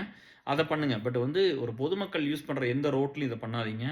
மெயினா இந்த லாரிக்காரங்கலாம் வந்து, நீங்க எல்லாமே கொஞ்சம் சேஃபா ஓட்டுங்க. பெரிய வண்டி வச்சிருக்கிறீங்க இல்லையா? இப்ப எங்க கசின் ஒரு பையன் வந்து டிசிஎஸ்ல வேலை பார்த்துட்டு இருந்தாப்படி 2 இயர்ஸ் தான் ஒர்க் ஜாயின் பண்ணி இன்ஜினியரிங் முடிச்சுட்டு, ஊருக்கு வந்துட்டு சும்மா லோக்கல் ரோடு எங்க ஊர்லருந்து தாராபுரம் போற வழியில வந்து லாரியில வந்து விட்டு ஸ்பாட் அவுட் அப்படியே ஏறிடுச்சு மேல. ஆப்போசிட்ல. அந்த குடும்பம்லாம் என்ன ஆயிருக்குன்னு யோசிச்சு பாருங்க. அதெல்லாம் இன்னைக்கு ஜீரணிக்கவே முடியல அவங்க சொல்லும்போது. ம் அந்த அப்பா, அம்மாவுக்கு, அந்த மாமாவுக்கு அவங்களுக்கு எவ்வளோ கஷ்டமா இருந்திருக்கும். அந்த மாமாவுக்கும், அத்தைக்கும். இல்லையா? ரொம்ப கஷ்டமா இருந்துச்சு. என்னடா பையன் வந்து கண்ணு முன்னாடி இப்படி இறந்து போயிட்டான் அப்படிங்கும்போது, அவங்களால எப்படி தாங்கிக்க முடியும்? இவ்வளோ நம்ம ஊர் ரோடு தான். அதாவது பைக் வண்டி பஸ் ஸ்டாண்ட்ல போட்டுட்டு, பஸ் ஏறி சென்னை போற பையன். லீவ்ல வந்த பையன். சரியா? அதனால நீங்க இந்த லாரிக்காரங்க, இந்த பெரிய வண்டியில வரவங்க, நீங்களும் ரொம்ப கொஞ்சம் பொறுப்பா ஓட்டுங்க. தயவு செஞ்சு குடிச்சிட்டு ட்ரங்க் அண்ட் டிரைவ்லாம் பண்ணவே கூடாது. குடிச்சிட்டா பண்ணவே கூடாது. குடிச்சிட்டா 2 விஷயம் பண்ணக்கூடாது. குடிச்சிட்டா யார்ட்டயும் பேசக்கூடாது. நீங்க குடிக்கவே குடிக்காதீங்க. குடிச்சிட்டா நம்ம யார்ட்டயும் பெருசா பேசக்கூடாது. சரியா? ஃப்ரெண்ட்ஸ்னா ஃப்ரெண்ட்ஸோட இருந்துக்கணும். இல்லையா? ஏன்னா அந்த ஒரு அந்த அந்த ட்ரிங்க்ஸ் என்ன பண்ணும்னு தெரியும்ல. நம்ம ஓவரா ஒண்ண சொல்லிருவோம். இல்ல ஓவரா ஒண்ண கமிட் பண்ணிருவோம். ஓவரா பேசிருவோம். அடுத்த நாள் பார்த்தா இதா இருக்கும். சரியா? நானெல்லாம் வந்து எப்படின்னா இந்த ஃப்ரெண்ட்ஷிப் சர்க்கிள் பெருசானது கெட்ட பழக்கத்துல இல்லைன்னு சொல்ல. ஸ்மோக் பண்ணுவோம், ட்ரிங்க் பண்றோம் இல்லையா? அப்ப அந்த ட்ரிங்க் பண்ணும்போதெல்லாம் என்ன ஆயிரும் அப்டின்னா, அதுல ஒரு கெட்டதுலயும் ஒரு நல்லது தான் நம்ம கெட்டதுலயும் ஒரு நல்லது எடுத்துக்கலாம். என்னன்னா, நீங்க குடிச்சீங்கன்னா, அது என்ன சும்மா சர்பத்தா? அப்டின்னா அப்புறம் ஏன் எல்லாம் அடிக்ட் ஆகி இப்படிலாம் உட்கார்ந்துருக்கிறோம் இல்லையா? இப்போ ஒரு ஒரு காமெடி கூட யாரோ அனுப்பிச்சிருந்தாங்க. நம்ம என்ன டாஸ்மார்க்க க்ளோஸ் பண்ணலாம். ஏன் சார் நீங்க க்ளோஸ் பண்றீங்க? ஒரு வயசானவர் சொல்லுவார்ல. இல்ல நாளைக்கு க்ளோஸ் பண்ணிடலாம். நீங்க எதுக்கு சார் க்ளோஸ் பண்ணணும்? அப்டின்னு கேட்பார்ல. அது ஒரு காமெடியா வைரலா போயிட்டு இருந்துச்சு. ஸோ இப்ப நம்மலாம் குடிச்சிட்டு இருந்த காலத்திலேயே வந்து என்னன்னா, குடிச்சீங்கன்னா உங்க மனசுல இருக்கிறது பூரா வெளிய வந்துரும் ஒரு ஸ்டேஜ்ல. சரியா? ஹவ் மச் இப்ப எனக்கு வந்து அது என்ன அட்வான்டேஜ் ஆயிருச்சுன்னா, how much you are pure உன் மனசுல என்ன இருக்குதுங்கிறது எல்லா நண்பர்களுக்கும் தெரியும். இல்லையா? ஃபில்டர் பண்ணி பேசுறானா? இல்ல வந்து ஆள பார்த்து பேசுறானா? இல்ல ஸ்டேட்டஸ் பார்க்குறாங்களா? இல்ல பிரச்சனைக்குரிய நபரா? இல்ல ரொம்ப ரிஸ்க்கானவனா? சேஃப் இல்லாத ஒரு ஆளா? இவன நம்பலாமா? ட்ரஸ்டபிளா? அப்படி ஒர்த்தா? அப்படியெல்லாம் எல்லாமே இருக்குமல்ல. இவன் நம்ம லைஃப்‌க்கு தேவையான ஒரு நண்பனா இருப்பானா? உயிர் காப்பான் தோழன் மாரி இருப்பானா? அப்படிங்கிறதெல்லாம் குடிச்சா தெரிஞ்சிரும் எல்லாத்துக்கும். நம்மளுக்கு வந்து என்ன ஆயிருச்சு அப்படின்னு சர்க்கிள் பெருசானது காரணம், நம்ம மனசுல ஒண்ணுமே இருக்காதுல்ல. குடிச்சா வக்கரம் வெளிய வரும் டிஎஸ். ஒரு சிலருக்கு இருக்கிற வக்கரம் வெளிய வரும். அடிதடி வந்துரும். ஒரு 2 டைம், 3 டைம் தான் ஏதோ நம்ம அது வேண்டாம். ஒரு 2, 3 டைம் தான் நம்ம அடிக்க போயிருப்போம்னு நெனைக்கிறேன். அது நம்ம பிரவீனு இவங்கலாம் இருந்த ஒரு டைமு. ரமேஷ் எல்லாம் இருந்த டைம் ஒரு டைம். ஒரு அது அது அது அதான் சொல்றேன். ஏன்னா இவனு குடிச்சானுன்னா வக்கரம் வெளிய வந்துரும். நம்மளுக்கு அதெல்லாம் ஒண்ணுமே இருக்காது. நம்ம இப்படியே தான இருப்போம். அப்ப என்ன ஆயிரும்னா, ஓ! கேஆர்னா இப்படிதான். தினேஷ்னா இப்படித்தான். அருண்னா இப்படிதான்னு எல்லாத்த பத்தியும் தெரிஞ்சிரும். அப்போ ரொம்ப பியூரா இருக்கிறவங்க மேல ரொம்ப அன்பு அதிகமா இருக்கும். அப்பா இது எந்த மாரி ஒரு மனசு அப்படின்னு எல்லாம் ஒண்ணு சேர்ந்துக்குவாங்க. பட் நான் இதுக்காக என்கரேஜ் பண்ணல. நாங்க கெட்டதுலயும் ஒரு நல்லத சொல்றோம். பட் நீங்க அதெல்லாம் பண்ணவே பண்ணாதீங்க. தயவு செஞ்சு ட்ரங்க் அண்ட் டிரைவ் பண்ணாதீங்க. அது சேஃபே கிடையாது. குடிச்சா உங்க ஒய்ஃப் ஓட்ட சொல்லுங்க. இல்ல வேற யாராவது வந்து ஃபிரெண்ட்ஸ் வந்து கூட்டிட்டு போ சொல்லுங்க. இப்போ அந்த அங்கிளோடது வந்து அதெல்லாம் பார்க்கும்போது, அந்த ஒய்ஃப் இறந்து போயிட்டாங்க அப்படிங்கும்போதெல்லாம், அது அவரே பண்ணிட்டாரு அப்படிங்கும்போதெல்லாம் எத்தன வலிக்கும். யோசிச்சு பாருங்க. இப்ப எங்க அத்தை வந்து எங்க மாமாவ வந்து அப்படி புரொடெக்டடா பார்த்துக்குவாங்க. ஒரு நாள் சண்டை கட்டிட்டுலாம், எங்க அம்மா வீட்டுக்கு போறேன், இல்ல என் தங்கச்சி வீட்டுக்கு போறேன், எங்க அக்கா வீட்டுக்கு போறேன்லாம் போகாது. போமாட்டாங்க.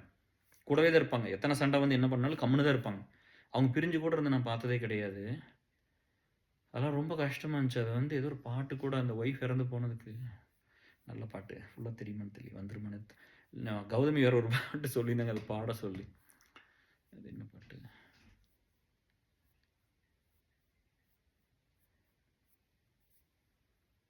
ஆராரிரோ பாடியதாரோ தூங்கிப் போனதாரோ யாரோ யாரோ எனக்காரோ யாரோ என் தெய்வமே இது பொய் தூக்கமா நான் தூங்கவே இனி நாளாகுமா ஆராரிரோ பாடியதாரோ தூங்கி போனதாரோ யாரோ யாரோ எனக்காரோ யாரோ அப்படி ஒரு பாட்டு இருக்கு போய் பாருங்க. அந்த மாதிரி மனைவியில இறந்து போயிட்டாங்கன்னா அதெல்லாம்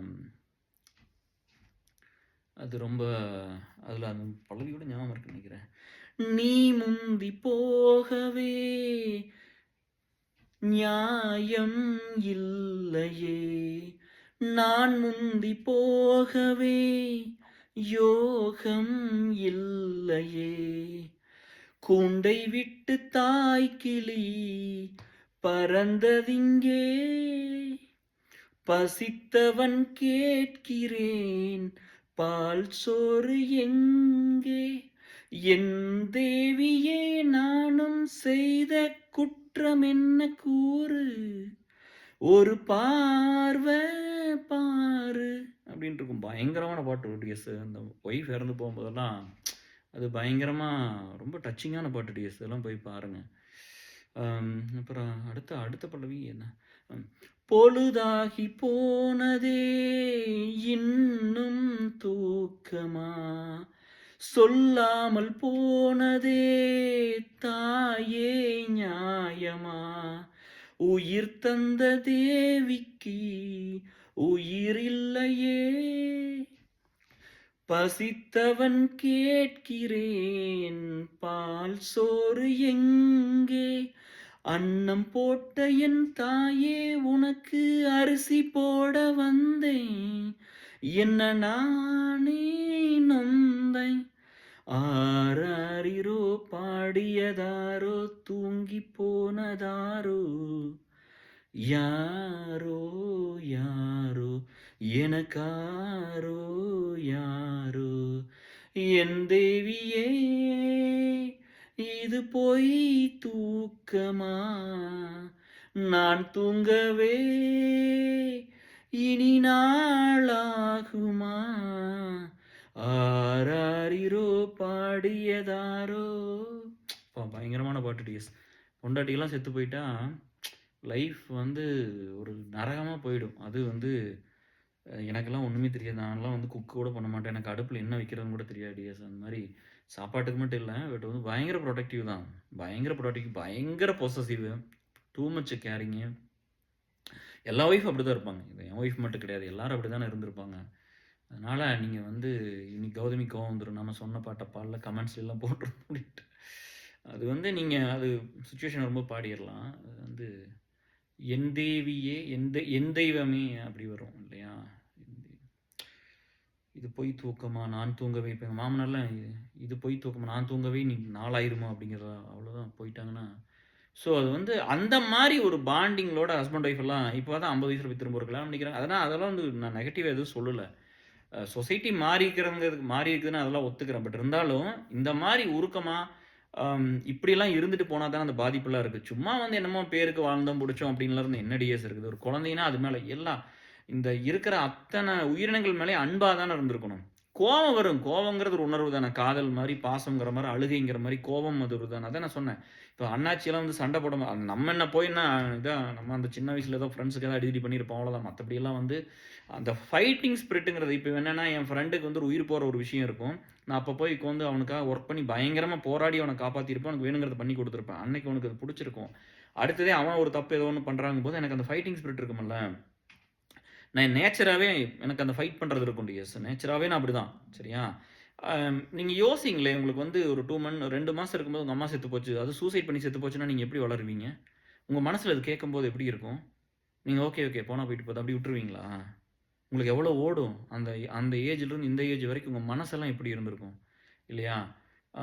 அப்போ உங்களுக்கு எதுவுமே அதான் சொல்றேன் பாருங்க. எங்க வீட்லலாம் என்ன சுத்திலாம் எங்க லைஃப் இருந்ததே இல்ல. ஆனா என் பையன சுத்தி எங்க வாழ்க்கை இருக்குது. என் பொண்ண சுத்தி எங்க வாழ்க்கை இருக்குது. உங்கள சுத்தி என் வாழ்க்கை இருக்கு. நான் அப்படி தானே வச்சிருக்கிறேன். நான் என்னைக்காவது வந்து என் வேலை பெருசு, என் குடும்பம் பெருசு, என் பையன் பெருசு, என் பொண்ணு பெருசுன்னு உங்க பிரச்சனைய விட்டிருந்திருப்பேனா? ஏசிஎல் அலுமினிய அத இன்னும் ஒரு பெரிய இதா தானே பார்த்துருக்கேன். இல்லையா? அப்படி யாரையுமே எங்க கூட இருக்கிறவங்க எல்லாத்த விட நான் லோ பிரையாரிட்டி தான் எனக்கு. அது எங்க கூட இருக்கிற அத்தன பேத்த எங்க கூட இருக்கிற அத்தன மக்கள தாண்டி அதுக்கப்புறம் தான் என்னோட பிரையாரிட்டி. ஏன்னா நான் செல்ஃப்ங்கிறது அப்படிதான். அதனால தான் வந்து நான் சொல்றேன் பாருங்களேன். இது சொன்னா நீங்க குட்டீஸ் எல்லாம் வந்து ரொம்ப ஒரு இதா எடுத்துக்காதீங்க. அம் காலேஜ் எல்லாம் போன டைம்லப்பா, என் என் லுக்குக்காகவும், என்னோட ஃபிட்டுக்காகவுமே நான் ரொம்ப பேசப்பட்டேன் ஃப்ரெண்ட்ஸ் சர்க்கிள்ல. எனக்கு நல்லா ஞாபகம் இருக்குது. கார்த்திகேயன் பசுபதி இருக்கார்ல, கோயம்புத்தூர்ல இருக்காரு. ஐடில ஒர்க் பண்ணிருக்காரு. அவர் வந்து ஒரு டைம் வந்து அவங்க உட்பிக்கு வந்து ஃபோன் பண்ணி பேசிட்டு இருக்காரு. நானு, அவரு, கார்த்தி எல்லாம் சோழிங்கநல்லூர் ஆஃபீஸ்ல நடந்து போயிட்டு இருக்கோம். எனக்கு இன்னும் அப்புறம் அந்த சீன் சொல்றேன் பாருங்க. போயிட்டு இருக்கும்போது அவர் பேசிட்டு இருந்தாரு. அவங்களுக்குள்ள ஏதோ ஒரு சின்ன ஒரு கான்ஃப்ளிக்ட் அதெல்லாம் பேசி எல்லாம் சால்வ் பண்ணோம். அந்த டைம் வந்து என்கிட்ட பேசிட்டு இருக்கப்ப சொல்றாரு.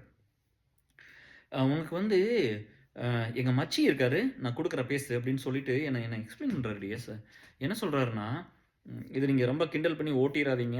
ஏற்கனவே ஒருத்தன் டைசன் மாமான்னு சொன்னானாமா பெருசா இருக்கு. அந்த மாரி எதுவும் பண்ணாதீங்க நண்பர்களே. ஏன்னா நம்ம ஒரு காமெடி இது கிடையாதுல்ல. அந்த இதுக்கு வர்றேன். அதுக்கு வர்றேன். பட் அப்ப வந்து கார்த்தி வந்து பேசிட்டு இருக்கும்போது சொன்னாரு. நான் வந்து அன்னைக்கு ஒரு brown colour half hand T shirt அவ்வளோ நல்லா இருந்த டைம் டேஸ். எல்லாருமே எங்கேஜ்ல நல்லா தானே இருப்போம். அப்போ வந்து அப்படியே முடியெல்லாம் ஒரு கத்த முடி அப்படியே தலைக்கு குளிச்சுட்டு புசு புசுன்னு. அப்ப சொல்றாரு வந்து அப்படியே சூர்யா மாரி இருப்ப அப்படி அப்படின்னு சொல்றாரு அவர்ட்ட. சூர்யா மாரி இருப்பாரு. அவர் பேசுறது, அவர் இதெல்லாம் அப்படி இருக்கும். பயங்கர ஃபிட்டா இருப்பாரு. ஆனா சூர்யாவோட டாலா இருப்பாரு. அப்படியெல்லாம் சொல்லி சொல்லி பேசிட்டு இருந்தாரு. அந்த மாரி கார்த்தி நம்மள இப்படி சொன்னது. எப்பவுமே வந்து அந்த காந்தி ஆகட்டும், என் என் என் நம்ம அந்த ஃபேஸ் கொஞ்சம் இன்னசென்ட் ஃபேஸ் தானே. ஆல் இன்னசென்ட் தான் டியர்ஸ். நெறைய பேர் என்ன ஏமாத்திருக்காங்க. அம் கொஞ்சம் அந்த இன்னசென்ட் ஃபேஸ், தமிழ் ஃபேஸ்ன்னு எல்லாம் சொல்லுவாங்கல்ல. ஸோ அதனால என்னன்னா, அந்த முகத்துக்கும், அந்த உடம்புக்காகவும் வந்து என்னைய அவ்வளோ பேர் பேசியிருக்கிறாங்க. அவ்வளோ பேரு நல்லா அப்ரிஷியேட் பண்ணி, நம்ம சினிமால நடிக்கணும்னு ட்ரை பண்ணோம்ல ஒரு 5 வருஷம் இல்லையா? கோடம்பாக்கத்துல இருந்து நம்ம சினிமாவுக்கு போயிரணும் முயற்சி பண்ண ஒரு ஆள் தானே. அப்புறம் ஒய்ஃப்லாம் சப்போர்ட் பண்ணல. அது மாரி ஒரு நல்ல இதா வில்லிங் எடுத்து நான் வந்துட்டோம் யூஎஸ்க்கு இல்லையா? அப்போ கொஞ்சம் நல்லா இருந்த டைம் தான். பட் அப்படி இருந்த ஒரு ஆளு, அன்னைக்கு யாருமே ஃபிட்டா இல்லாதப்ப, அன்னைக்கு ஒரு புரோட்டீன் பவுடர் கிடையாது. அன்னைக்கு ஒரு டூ மச் மிஷினரீஸ் கிடையாது. இன்ஜெக்ஷன் அந்த ஸ்டெராய்டு அதெல்லாம் ஒண்ணுமே கிடையாது. நேச்சுரலா தான் நீங்க பாடி பில்ட் பண்ணணும். சாப்பிட்டு எக்சர்சைஸ் பண்ணி தான் பண்ண முடியும். கரெக்ட்டா? எனக்கெல்லாம் பணமே இருக்காது. நான் எங்க போய் எல்லாம் கண்டதெல்லாம் சாப்பிடுறது. எனக்கு மீன் சாப்பிடுறதுக்கு கூட காசு இருக்காது இல்லையா? ஏதோ கிடைக்கிறத சாப்பிட்டுட்டு எக்சர்சைஸ் பண்ணி அப்படி இருந்தோம். அப்பவே நல்ல பில்டா சூப்பரா இருந்தோம். அப்ப அதனால அவங்களுக்கு எல்லாம் இருந்துச்சு. பட் இன்னைக்கு எங்கூட பேசின அத்தன பேரும் சொல்றது என்னன்னா, ஹெல்த்த பாத்துக்கங்க, ஹெல்த்த பாத்துக்கங்க, ஹெல்த்த பாத்துக்கங்க. அவ்ளோ ஃபிட்டா இருந்த ஆளு, அவ்ளோ நல்லா இருந்து ஏன் அப்டின்னா, உங்க எல்லார்த்த விட நான் எப்பவுமே லீஸ்ட் பாதர் தான் நான் பண்ணிக்குவேன். ஒண்ணு. இன்னொன்னு வந்து என்னன்னா, இவ்ளோ ஸ்ட்ரெஸ் பீப்பிளோட ப்ராப்ளம் ஒர்க் பண்றோம் அப்டிங்கும்போது, அது ரொம்ப உங்கள வந்து லோட் நீங்க நெறைய யோசிக்கிற மாரி இருக்கும்ல. உங்க குடும்பம், உங்க ஃபேமிலி, உங்க வேலைன்றத தாண்டி ஒரு சமுதாயம், ஏஎஸ்எல், அலுமினி, பியூ, பிஎம்ஹெச்எஸ் இந்த இது அப்டி எல்லா இப்டிலாம் பண்ணும்போது உங்களுக்கு லோடு ஜாஸ்தியா இருக்கும். அப்ப அதனால யோசிப்பாங்க. மத்தவங்களோட அதிகமா பெயின் எடுத்துக்கிறாரு. அதிகமா ஒரு மூளையே உங்களுக்கு அதிகமா வேலை செய்யணும்ல. நான் உண்டு, என் வேலை உண்டுன்னு இருக்கிறத தாண்டி நான் வந்து சமுதாயத்துக்காக வேலை செய்றேன் அப்படிங்கும்போது இல்லையா? அப்போ எல்லாத்துக்காகவும் ஒர்க் பண்றோம் அப்படிங்கும்போது, அந்த லோடு ஜாஸ்தியா இருக்கும். அந்த கஷ்டங்கள் அதிகமா இருக்கு. நான் இன்னைக்கு நடக்கலாம்னு நெனைப்பேன். எக்சர்சைஸ் பண்ணணும், ஸ்டார்ட் பண்ணணும்னு பண்ணிட்டு இருக்கணும்னு நெனைப்பேன். ஒரு பையனோ, புள்ளையோ கால் பண்ணி அழுகும். உயிர் போற பிரச்சனைய சொல்லும். இன்னைக்கு கூட ஒரு நண்பர் வந்து இப்போ பிரேம்ஸ் மெசேஜ் குரூப்ல போட்டிருந்தாங்க. ஹஸ்பண்டுக்கு வந்து 2 கிட்னி ஃபெயிலியர் ஆயிடுச்சு. அவங்க ஏதோ ஹெச்எம்மா ஸ்கூல்லேருந்து இப்போ ஏதோ வேலை போயிருக்க மாட்டேங்குது. வேலை இல்லை, இப்போ வேலை வேணும்னு கேட்குறாங்க. 2 குழந்தை, ஒரு குழந்தையும் இருக்குது. சின்ன குழந்தைகளா தான் இருக்கும்னு நினைக்கிறேன். இப்போ நம்ம வயசில் ஒரு கிட்னி என்னை விட கம்மியாக தான் இருக்கும் அவருக்கு வயசு. இல்லைன்னா என் வயசு இருக்கலாட்டி என்னோட கம்மியாக தான் இருக்கும். 2 கிட்னி ஃபெயிலியர் ஆயிடுச்சு. ஏதோ ஒன்று பார்க்கணும். அவங்களுக்கு தைரியமாக இருமா, ஏதாவது பார்ப்போம். நம்ம வந்து 2017 ஒரு கிட்னி டிரான்ஸ்பிளேஷனுக்கு 16 to 17 ஒர்க் பண்ணி 11 lakhs கொடுத்தோம் ஏஎஸ்எல் இருந்து. அப்போ 5 lakhs ஆப்ரேஷன், 5 lakhs வந்து அவங்களோட ரெடி ஆகிறக்கு ஆப்ரேஷன் முடிஞ்சு கோயம்புத்தூர் கிட்னி சென்டரில் தான் பண்ணோம். அந்த நண்பர் இருக்கார், இன்னும் நல்லா தான் இருக்காங்க. இப்போ என்னென்னா, நான் எதுக்கு சொல்கிறேன்னா, இங்கே இருக்கிறவங்க நம்ம வந்து ஒரு ஒரு நம்ம பண்ணுற வேலைக்கு வந்து இது காமெடி கிடையாதுல்ல டிஎஸ். இப்போ ஒரு சொசைட்டியில் வந்து ஒரு பீப்புள் லைஃப்பில் ஒர்க் பண்ணுறோம்னா, ஐ நீட் திஸ் இன்ஃப்ராஸ்ட்ரக்சர். எனக்கு ஏஎஸ்எல்னு ஒன்று வேணும், அலுமினின்னு ஒன்று வேணும், எனக்கு ஒரு 10 பேர் இருக்கணும் கூட. அப்போ தான் நான் பண்ண முடியும். ஒரு போலீஸ் ஸ்டேஷனுக்கு கால் பண்ணுறோம், ஒரு பொலிட்டிஷியனுக்கு பேசுகிறோம், ஒரு லாயர்கிட்ட பேசுகிறோம் இல்லையா, ஒரு ஐஏஎஸ்ட்ட பேசுகிறோம், ஒரு ஐபிஎஸ்ட்ட பேசுகிறோம், இல்லை சமுதாயத்தில் வேறு ஒரு ஒரு ஒரு ரொம்ப கஷ்டத்தில் இருக்கிறவங்ககிட்ட பேசுகிறோம், இல்லை ஸ்கூல் டீச்சர்கிட்ட பேசுகிறோம். என்ன என்ன சொல்லி டியர் நீங்கள் பேசுவீங்க? ஒரு வேலையை ஒருத்தருக்கு பண்ணி கொடுக்கணுன்னா, நான் ஸோ இதெல்லாம் பண்ணிகிட்ருக்கிறேன், இப்படிலாம் இருக்கிறேன், எனக்கு இந்த ஒரு இது கேள்விப்பட்டேன், கொஞ்சம் இதை பண்ணி கொடுத்தீங்கன்னா பெரிய உதவியாக இருக்கும். நான் உங்கள் பசங்களை மாதிரி இருக்கிற 1000 பேர்த்து கூட வச்சுருக்கிறேன், 10,000 பேர்த்து கூட வச்சுருக்கிறேன், அவங்க எல்லாத்துக்கும் உழைக்கிறோம், நாங்கள் இதெல்லாம் பண்ணி கொடுத்துருக்கோம், இதுதான் என்னோடய ஒர்க் ஹிஸ்ட்ரி, என்னோடய டேட்டா, ஒரு ரெக்வஸ்ட்டாக கேட்குற கொஞ்சம் பண்ணி கொடுங்கன்னா நம்ம போய் அவங்கள ரெக்வஸ்ட் பண்ண முடியும். அவங்களும் கொஞ்சம் ப்ளீஸ் ஆவாங்க. பரவாயில்லடா இந்த பையன் வந்து இப்போ நீங்கள் இன்டர்வியூக்கு போகிறீங்க, இன்டர்வியூக்கு போனோடனே உங்களை பற்றி எதுவுமே சொல்ல மாட்டீங்களா? உங்களை பற்றி பேசிக்க மாட்டீங்களா? You to literally sell your self இல்லையா? நீங்கள் தான் உங்களை பெஸ்ட்டுன்னு சொல்லிக்குவீங்க இல்லையா? அப்போ தான் உங்களுக்கு வேலை கிடைக்கும். இல்லை நான் என்னை பற்றி நான் பேச மாட்டேன், என்னை பற்றி நான் ஒன்றும் சொல்ல மாட்டேன்னா வேலை வீட்டில் தான் உட்காந்துருக்கணும். சரியா? அப்போ நம்ம ஒரு இடத்துக்கு போனால் கூட நம்ம இதை பண்ணிக்கு இந்த படம் கூட எனக்கு ஞாபகம் இருக்குங்க. ஒரு இதில் இதுக்கு பேர் என்ன, ஏதோ ஒரு படம்ப்பா, சூர்யாவும் வடிவேலாம் நடிச்சிருப்பாங்க, சரோஜாதேவி மேடம் இருப்பாங்க அதில். அப்போது வடிவேல் வந்து மயக்கம் வந்து அப்படியே படுத்திருப்பா அப்படி. அப்புறம் ஐயோ நான் என்ன பஸ் ஆக்சிடென்ட் ஆயிடுச்சுன்னு சொல்லி, அப்புறம் பஸ் ஆக்சிடென்ட் நயன்தாரா தான் இல்லை ஹீரோயின். வாராயோ வாராயோ காதல் மன்னா அப்படின்னு ஒரு பாட்டு இருக்குமே, பேசாமல் பேசுதே கண்கள் லேசா, நாள்தோறும் நான் உந்தன் ராகம் தானா, இது ஒரு பாட்டு. நீயே சொல் மனமே வாராயோ வாராயோ மோனோலிசா அப்படின்னு ஒரு பாட்டு இருக்கு நோட்டீஸ், அந்த படம் தான். அது வந்து அப்போ வந்து பஸ் ஆக்சிடென்ட் ஆயிடுச்சு, பஸ் நின்றும் விழுந்துருவோம், தள்ளி விட்டுருவோம், பஸ் ஆக்சிடென்ட் ஆயிடுச்சு அப்படின்னா செத்து போயிட்ட மேலே நிற்கிறோம் அப்படிங்கும்போது அப்போ சொல்லுவா அப்படி அந்த சீனு, படுத்திருப்பா அப்படி. என்ன இது நான் சொர்க்கத்தில் இருக்கிறேன்னா என்ன எல்லாம் ஜோடி ஜோடியாக வருது, ஒவ்வொருத்தரும் வந்து வந்து பார்த்துட்டு போவாங்க, என்ன எல்லாம் ஜோடி ஜோடியாக வந்துட்டு போகிறாங்க அப்படின்னு சொல்லியிருப்பா அப்படி படுத்துக்கிட்டு. அப்புறம் அப்படி சொல்லிட்டு சரோஜாதேவி மேடம் வருவாங்க. அப்போ வந்து என்ன இந்த அம்மா என்ன செத்து போய் மேக்கப் போடுறது அப்படின்னு சொல்லிடுவா அப்படி. அப்போ அதை வந்து ரொம்ப அவங்க கூப்பிட்டு டேரக்டரையும் ரமேஷ் கண்ணாவையும் கூப்பிட்டு திட்டினாங்களாமா. கே. ரவிக்குமார் சாரையும் ரமேஷ் கண்ணாவையும் கூப்பிட்டு திட்டிருப்பாங்களாட்டு இருக்குது. நான் வந்து ஹீரோயின், நான் காமெடி நடிகை கிடையாது, சரியா? அவன் எப்படி என்னை இப்படி சொல்லலாம் அப்படின்னு. அது வந்து அவர் தெரியாமல் டப்பிங்கில் பேசி விட்டு அப்படியாம்மா, யாரும் நோட் பண்ணல, அப்படி ரிலீஸ் ஆனதுக்கப்புறம் தான் தெரிஞ்சிருக்கு. ஸோ அப்போது அவங்களுக்கு அந்த கிரெடிபிலிட்டி இமேஜெலாம் அவங்களுக்கு ரொம்ப முக்கியம். ஏன்னா she's not a comedy actress இல்லையா? அதை நம்ம கண்டிப்பாக ரெஸ்பெக்ட் பண்ணணும். கரெக்டாக ஒருத்தன் பண்ணுற வேலைக்கு அதான் சொல்கிறேன், நம்ம பண்ணுற வேலை வந்து இப்போ ஜட்ஜ் இருக்காங்க, அவங்கள பார்த்தோன்னே கையெடுத்து கும்பிடணுன்னு இருக்குல்ல, ஜட்ஜ் அவங்கள பார்த்தோன்னே ஒரு அப்படியே பயந்துட்டு தான் நான் நம்ம கோர்ட்டுக்குள்ள போய் நிற்க முடியும். சிங்கமாட்ட வந்து உட்காந்துருப்பாங்கல்ல, அது ஆணாகட்டும் பெண்ணாகட்டும், அந்த ஜட்ஜுன்னு எப்படி இருப்பாங்க, போலீஸை கண்டா நடுங்கிறமில்ல, ஒரு சிலர் காலோட ஒன்றுக்கு போயிடுறோமில்ல, எப்படி? ஏன்னா அந்த டிப் டாப்பாக ட்ரெஸ் பண்ணி வந்து அப்படி நின்னாங்கன்னா அந்த சட்டத்தை காப்பாற்றுறவங்க நிற்கிறாங்கல்ல, ஒரு டாக்டரை பார்க்கும்போது அப்படி கையெடுத்து கும்பிடணுன்னு இருக்கும்ல, என் உயிரை காப்பாற்றுறாங்க, என் உடம்புல என்னெல்லாம் எனக்கு வலிக்குது, இந்த அம்மாவோ இந்த ஐயனோ பார்த்து எனக்கு ஒரு ட்ரீட்மெண்ட் பண்ணால் சரியாயிரும் நம்புறமில்ல, கடவுளாக பார்க்குறோமில்ல இல்லையா? நல்ல டாக்டர்ஸ் எல்லாம் அவங்க எப்படி ட்ரெஸ் பண்ணிக்கிறாங்க இல்லையா? முதல்ல டீச்சரையும் நல்லா தான் பார்த்தோம். டீச்சர் வந்து ஒரு சமுதாயத்துக்கு ரொம்ப முக்கியம், நம்மளை உருவாக்குறவங்க அப்படி தான் இருந்தது. இப்போ இந்த ரீசெண்ட் டைமில் தான் ஒரு சில டீச்சர் பண்ணக்கா எல்லாத்தையும் தப்பெல்லாம் சொல்லிட முடியாது. அந்த ஒரு சிலர் மோசமானவங்க எல்லா பக்கம் தான் இருக்கிறாங்க. அதனால் இப்போ டீச்சரை பார்த்தா எவ்வளோ மரியாதையோடு பார்க்குறோம். இந்த மாதிரி அம்மானா எப்படி? நான் இல்லாத ஒரு அம்மாவுக்கு நான் எவ்வளோ உருகுறேன், அப்போ நீங்கள் இருக்கிற அம்மாவுக்கு நீங்கள் எவ்வளோ உருகணும், எப்படிலாம் இருப்பீங்க? அப்போது இந்த வேலை பண்ணணுனால யூ நீட் சர்டன் திங்ஸ் இருக்கணும், சரியா? நான் 31 வருஷம் இந்த சொசைட்டிக்கு வேலை பண்ணிக்கும்போது காமெடி ஆகிடக்கூடாதுல்ல, அப்போ இன்னொருத்தர் வரமாட்டான். அப்போ விஜயகாந்துக்கு நடந்தது நடக்கும். இப்போ விஜயகாந்த் ஐயாவை என்ன பண்ணுமோ அதை திரும்பி பண்ணுவோம். இப்போ வடிவேலு மேலே எல்லாமே இருந்துச்சு, பட் எல்லாமே இருந்துச்சு. வடிவேலு மாதிரி ஒரு காமெடிலாம் இருந்திருக்க முடியாது. நாகேஷ்க்கு அப்புறம் வடிவேல் தான், நாகேஷ் அளவுக்கு வடிவேல், நாகேஷ்க்கு மேலே அப்படி தான் நம்ம ஈக்குவல் தான் அப்படி தான் சொல்கிறோம். பட் இருந்தாலும் ஒரு நல்ல மனுஷன் இல்லைன்னு நம்ம சொல்கிறோம்ல இல்லையா? ஒரு நல்ல மனுஷன் இல்லை அப்படின்னு நம்மளாம் முடிவு பண்ணிட்டோம்ல, சரியா? இங்கே வந்து எல்லாத்துக்கும் தேவை, குட்டீஸ் நான் உங்களுக்கு சொல்கிறேன், இங்கே எல்லாத்துக்கும் தேவை திறமை, தகுதி, அதெல்லாம் கொஞ்ச நாளைக்கு தான் இருக்கும். நல்லவன், இன்டெகிரிட்டி, நேர்மை, என் நண்பன் அவனை நம்புவேன், என் ஃப்ரெண்டு அவனுக்காக நான் இருப்பேன் அப்படின்னு. அதாவது ஒரு பேரை சொன்னா கூட ஒரு கெட்டது பண்ண மாட்டாருன்னு ஒன்று இருக்கும்ல. நான் என் வாழ்க்கையில நான் ஒண்ணுமே இல்லாம இருந்து கூட இந்த இடத்துக்கு வந்து இன்னும் எங்கேயோ போயிருக்கலாம். இந்த பீப்பிள் லைஃப்ல ஒர்க் பண்ணாம இருந்தா. இத விட இன்னொரு மடங்கு சம்பாரிச்சிருக்கலாம். இத விட இன்னும் யாருமே வாவ்! அப்படின்னு சொல்ற அளவுக்கு ஒரு பொசிஷனுக்கு பெருசா போயிருக்க முடியும். சரியா? படிப்பு இருந்தது, அறிவு இருந்தது, எனர்ஜி இருந்தது, வயசு இருந்தது, ஆப்பர்ச்சுனிட்டி இருந்தது, அமெரிக்கால இருந்தேன், எல்லாமே பண்ணியிருக்கலாம். ஆனா நான் வந்து இங்க இருந்துட்டு திரும்ப திரும்ப அந்த மக்களுக்கு தான் திரும்ப பார்த்தேன். இன்னும் அங்க யாருக்கு பாருங்க இப்ப இந்தியாவுல இருக்கிற ஒரு சொல்றேன் பாருங்க, என்னோட வயசு கம்மி தான், இல்ல என் வயசு தான் இருக்கும், கிட்னி போயிடுச்சுனா அதை யோசிக்கிறேன் பாருங்க. அது எனக்கு இங்க இருந்து நீ என்ன வேலைக்கு போகணும், இங்க என்ன சம்பாதிக்கணும், நீ என்ன படிச்சா என்ன கிடைக்கும் அப்படின்னு நான் பேசல பாருங்க. அப்ப நீங்க வந்து கொஞ்சம் சமுதாய பொறுப்போடும் இருங்க. கொஞ்சம் அது இன்டெகிரிட்டியோடும் இருங்க. சரியா? இங்க எல்லாத்துக்கும் வேண்டியது நல்லவங்க மட்டும் தான். சரிங்களா? அப்போ நீங்க வந்து என்னன்னா, இப்போ பணம் கிடைச்சோனே நீங்க எல்லாம் என்னப்பா பண்றீங்க? நான்லாம் வந்து நான் அன்னைக்கு ஒரு ஒரு அந்த டிப்ரஷன் இருந்த டைம்ல நம்ம ஒரு அவார்டு இதில கமெண்ட்ஸ் எல்லாம் ஏஸ்லேருந்து எழுத ஆரம்பிச்சாங்க. ரொம்ப தேங்க்ஸ் டியர்ஸ். அதுதான் வந்து ஒரு பிடிஎஃப் போட்டு மனோஜ்ட்டலாம் குடுத்துருந்தோம். பியூலாம் ஷேர் பண்ணாப்படி. அதாவது வந்து நான் என்ன பண்ணேன்னு சொல்லி அந்த 20 வருஷமா அத எழுதியிருந்தாங்க 18 வருஷமா அந்த டைமு. அதெல்லாம் நான் கொஞ்சம் வெளிய கொண்டு வந்து திரும்பி பார்க்கும் ஓ! நம்ம இதெல்லாம் பண்ணியிருக்கிறோமா? ஓகே. நம்ம ஒரு குட் சிட்டிசன் தான். அப்படின்னு சொல்லி இந்த டிப்ரஷன்லருந்து வெளிய வர்றதுக்கே நம்ம நீங்க என்னைக்குமே வந்து நீங்க பண்ண பழைய பழைய விஷயம் ஹிஸ்டரியா இருந்தாலும் கொஞ்சம் திரும்பி ரீவிசிட் பண்ணீங்கன்னா, உங்களுக்கு வந்து மனசெல்லாமே உங்களுக்கு கொஞ்சம் நிம்மதியாயிடும். உங்களுக்கு கொஞ்சம் சந்தோஷமாயிடும். ஓ! உங்களுக்கு ஒரு நம்பிக்கை வந்துரும். இந்த வாழ்க்கையில எல்லாத்துக்கும் வேணுங்கிறது நம்பிக்கை மட்டும் தான். வேற ஒண்ணுமே தேவையில்ல. எல்லாத்துக்கும் வேணுங்கிறது ஹோப். எனக்கு நம்பிக்கை மட்டும் இருந்தா போதும் நான் பொழச்சிருவேன். சர்வே பண்ணிருவேன். 2வது வந்து இங்க எல்லாத்துக்கும் ஒண்ணு தான் டிஎஸ். நம்ம உயிரோட இருந்தா போதும் டிஎஸ். சரியா? வாழோன்னு முடிவு பண்ணிட்டா சாகுற அளவுக்கு ரிஸ்க் எடுக்கலாம் டிஎஸ். அவ்வளோதான். நீங்க வாழோன்னு மட்டும் முடிவு பண்ணிக்க. மத்தெல்லாம் நம்ம பார்த்துக்கலாம். சரியா? யாரையும் வெறுக்க வேண்டாம். எல்லா பக்கமும் கஷ்டம் இருக்கு. நம்ம முதல்ல நம்மள கரெக்ட் பண்ணிக்கலாம். நம்ம பேசிக்ஸ கரெக்ட் பண்ணிக்கிட்டா போதும். எல்லாமே சரியாயிடும். சரியா? அத பார்த்துக்குங்க. அப்புறம் ஒவ்வொருத்தருக்கு ஒரு அந்த அந்த அந்த போய் ஒரு இடத்துல போய் டாக்டர போய் கிண்டல் பண்ணாதீங்க. ஓட்டாதீங்க. காமெடிங்கிறது எல்லாம் காமெடி கிடையாது. இன்னைக்கு பண்றது எல்லாமே காமெடி கிடையாது. இது ரொம்ப அநாகரிகம் அது.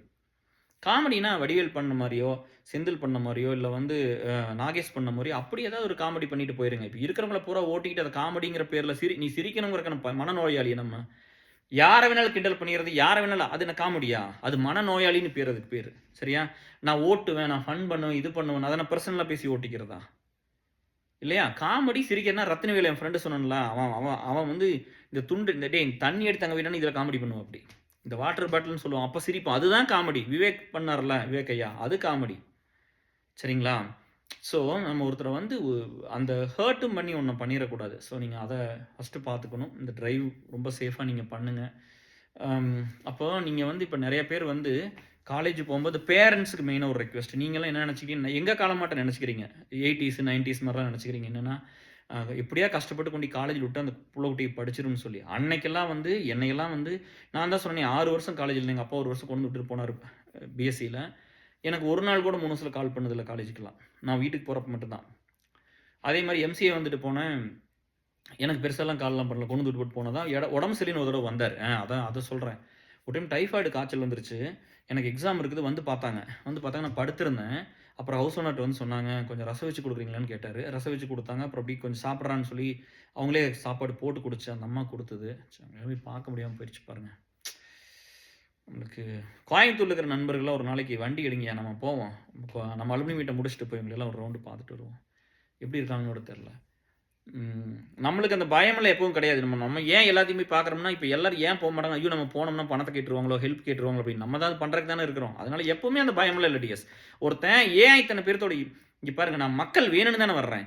எனக்கு நெறைய பேர் வேணும். நான் நெறைய பேர்த்தோட இருக்கணும். எங்க அம்மா யாருமே இல்லாம போயிடுச்சு. நானும் யாருமே இல்லாம வளர்ந்துட்டேன். எனக்கு யாரும் உதவி பண்ண நான் எல்லார்த்தோட இருக்கணும்னு நெனைக்கிறேன். எனக்கு எல்லாரும் வேணும். இப்ப யாராவது ஒருத்தர் சண்டை போட்டா உங்களுக்கு நெறைய பேர் இருக்கிறாங்க. முக்கியமானவங்களே எங்கூட சண்டை வந்துருச்சுன்னா, ஒரு கருத்து வேறுபாடு வருது. ஒரு சண்டை வந்துருச்சுன்னா, உங்களுக்கு நெறைய பேர் இருக்காங்க. நான் என்ன பெருசா? உங்களுக்கெல்லாம் நெறைய பேர் இருக்காங்க. நான் நெறைய பேர் இருக்கோன்னு வந்தவன் தானே. நான் நெறைய பேர் இருக்கோன்னு என் சந்தோஷம், என் துக்கம் எல்லாத்தையும் விட்டு போட்டு வந்து இந்த வேலைய செஞ்சவன்ல. என் வாழ்க்கையில வெற்றி, தோல்வியெல்லாம் விட்டு போட்டு வந்து அதையெல்லாம் அதுக்கு எவ்வளோ இம்பார்ட்டன்ஸ் இருந்துச்சோ, அத விட அதிக இம்பார்ட்டன்ஸ் கூட இருந்த மனுஷங்களுக்கு நான் பண்ணல. அப்ப அதிகமா தானே இருப்பாங்க. அப்படி அதானே நியாயம், நேர்மையும் கூட. 14 வருஷம் ஒர்க் பண்றேன்னா, எனக்கு நெறைய பேர் இங்க இருக்கணும்ல. இல்லையா? அப்ப சண்டை வந்தா சொல்லாதீங்க. நெறைய பேர் இருக்காங்கன்னு. ஸோ அவங்களெல்லாம் போய் பார்ப்போம். எல்லாத்தையும் பார்த்துட்டு வரலாம். சரிங்களா? அப்ப வந்து நானு இது பண்ணிட்டேன். படிக்காம சரி அந்த காய்ச்சல் படுத்திருந்தேன். அப்புறம் வந்து அன்னைக்கு வந்து அடுத்த நாள் வந்து எனக்கு செமஸ்டர் எக்ஸாம் 2ண்ட் செமஸ்டர் எம்சிஏல. ரொம்ப கஷ்டம் டேஸ். அது வந்து பார்த்தா எந்திரிக்கவே முடியல. பயங்கரமான டைஃபாய்டு காய்ச்சலு. அது ஏன் அப்படி வந்ததுன்னு கூட தெரியல.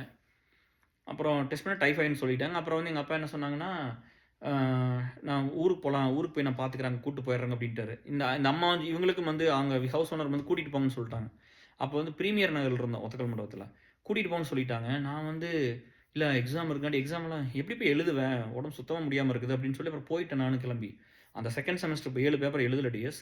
3 செமஸ்டர் எழுதும்போது ஒன் டே எல்லாமே. One day. அப்போ வந்து நான் பார்க்கும்போது தானா, ஹரி, மகேந்திரன், பிரவீனு, முருகன் நாங்கலாம் ஒண்ணா வந்து அப்ப இங்க வந்து தங்கி அப்ப இது முடிச்சோனே இவங்கலாம் வந்து சுந்தராவரம் வந்துட்டாங்க. உக்கடத்துல தங்கியிருந்தாங்க. சுந்தராவரம் இருக்குல்ல, அங்க ரூம் எடுத்து தங்கியிருந்தோம். அம் அப்போ ஒத்தக்கல் மண்டலத்துல மூவ் ஆகி அங்க போயிட்டோம். அப்புறம் நான் எனக்கு எல்லாம் முடிஞ்சு வரும்போது அப்புறம் அங்க போய் பார்த்தேன், இவங்கலாம் வந்து பார்த்தீங்கன்னா 3 செமஸ்டருக்கு படிப்பாங்க. எனக்கு காலையில ஒண்ணு இருக்கும், மத்தியானம் ஒண்ணு இருக்கும். சரியா? இப்ப காலையில வந்து 3 செமஸ்டர் இருக்கும், மத்தியானம் வந்து 2ண்ட் செமஸ்டர் இருக்கும். ஸோ அதனால அதனால அது 2யும் படிச்சுட்டு போய் அப்படி எழுதினேன். எழுதி எல்லாமே கிளியர் பண்ணிட்டேன். எழுதினேன். அந்த அந்த காலேஜ் அதுதான் வந்து எனக்கு திரும்ப 79% என்னமோ ஓவராலா அந்த டைம் எழுதி. 14 பேப்பர் எழுதினேன். 4 லேபு, 10 பேப்பர் தியரி அதெல்லாம் எழுதினேன் அப்படி. எழுதினேன். ரொம்ப கஷ்டமா இருக்கும். ஏன்னா நம்ம வந்து நான் வந்து ஃபர்ஸ்ட்டு போய் ஹால்ஃப் டே வந்து அந்த பழசெல்லாம் அந்த 2ண்ட் செமஸ்டருக்கு படிச்சுட்டு, அதுக்கப்புறம் 3 செமஸ்டர் படிப்பேன். ஸோ அந்த மாரிலாம் இருந்துச்சு. எனக்கு அப்பதான் வந்து எனக்கு ஒரு கான்ஃபிடென்ட் வந்துச்சு. எங்க காலேஜ்லயும் வந்து நான் ஹவ் மச் ஐ எம் கேப்பபிள்னு எல்லாத்துக்கும் தெரிஞ்சது. அது உண்மையாலுமே அந்த மாரி கஷ்டம்லாம் எல்லாத்துக்கும் வரும். சரியா? அதனால நீங்க வந்து you know need to give up. எனக்கு வந்து அந்த கெப்பாசிட்டி இருக்குதுன்னு எனக்கு அதுதான் ப்ரூவ் பண்ணுச்சு. என்னால கிளியர் பண்ண முடிஞ்சது அப்படின்னு. 2ண்ட் செம், 3 செம் ஒண்ணா எழுதினேன். அதனால வந்து எனக்கு டிஸ்டிங்ஷன் போயிருச்சு. எனக்கு ஐ காட் மோர் தென் 70% தான். பட் டிஸ்டிங்ஷன் இருக்காதுல்ல. ஏன்னா நீங்க 2ண்ட் செம் விட்டு போட்டு 3 செம்ல எழுதுனீங்க அப்படின்னு. உடம்பு சரியில்லாம போனதுக்கு. அதனால தான் வந்து நான் டிசிஎஸ் போய் நான் சொன்னேன்ல, ஏன் வந்து ஃபர்ஸ்ட் கிளாஸ்ல வந்து இப்ப சேகர் உள்ள வர முடியலன்னு போய் நான் சண்டை போட்டு இதெல்லாம் பண்ணி பல்ஸ் எல்லாம் சப்மிட் பண்ணி எல்லாத்தோட ஒர்க் பண்ணி, அத ஏதோ ஒரு ஸ்டேஜ்ல வந்து உடம்பு சரியில்லாம போயிட்டா உன்ன கட் பண்ணி விட்டுருங்க. அதாவது வந்து எல்லாமே ஃபர்ஸ்ட் கிளாஸ் வேணும்னு கேட்டாரு. இவருக்கு 1ல 2ண்ட் கிளாஸ். அப்ப நான் சொன்னேன் உடம்பு சரியில்லாம போயிட்டா என்ன பண்றது?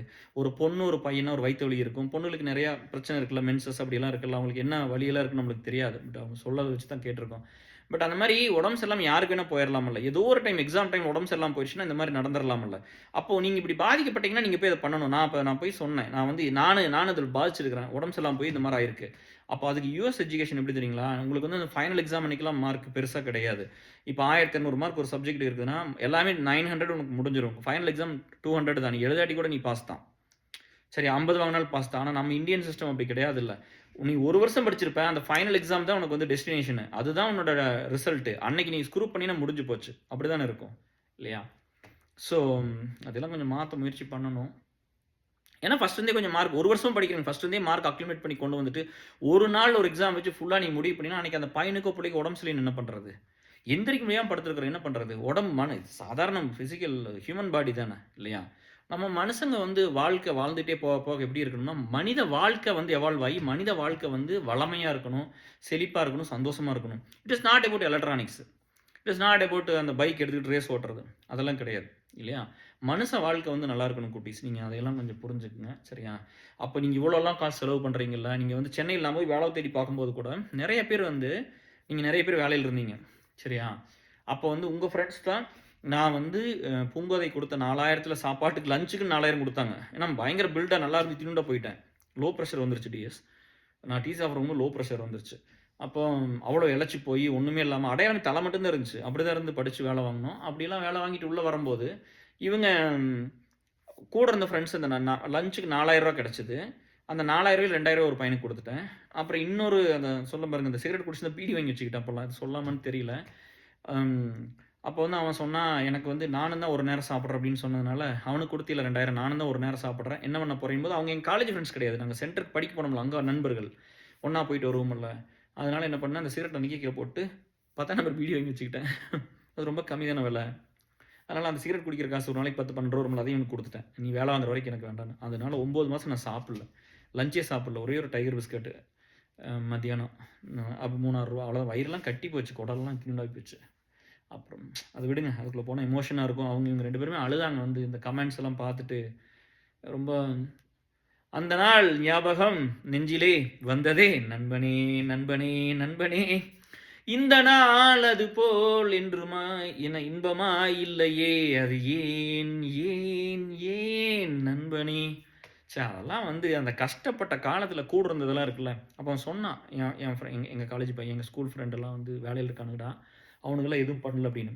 அப்போ அந்த சாப்பாடு அது என்னமோ ஒரு என்ன என்ன பாட்டுப்பா சொல்லுச்சு கௌதமி? ஐயோ மறுபடியும் தப்பா? அது நல்ல பாட்டு.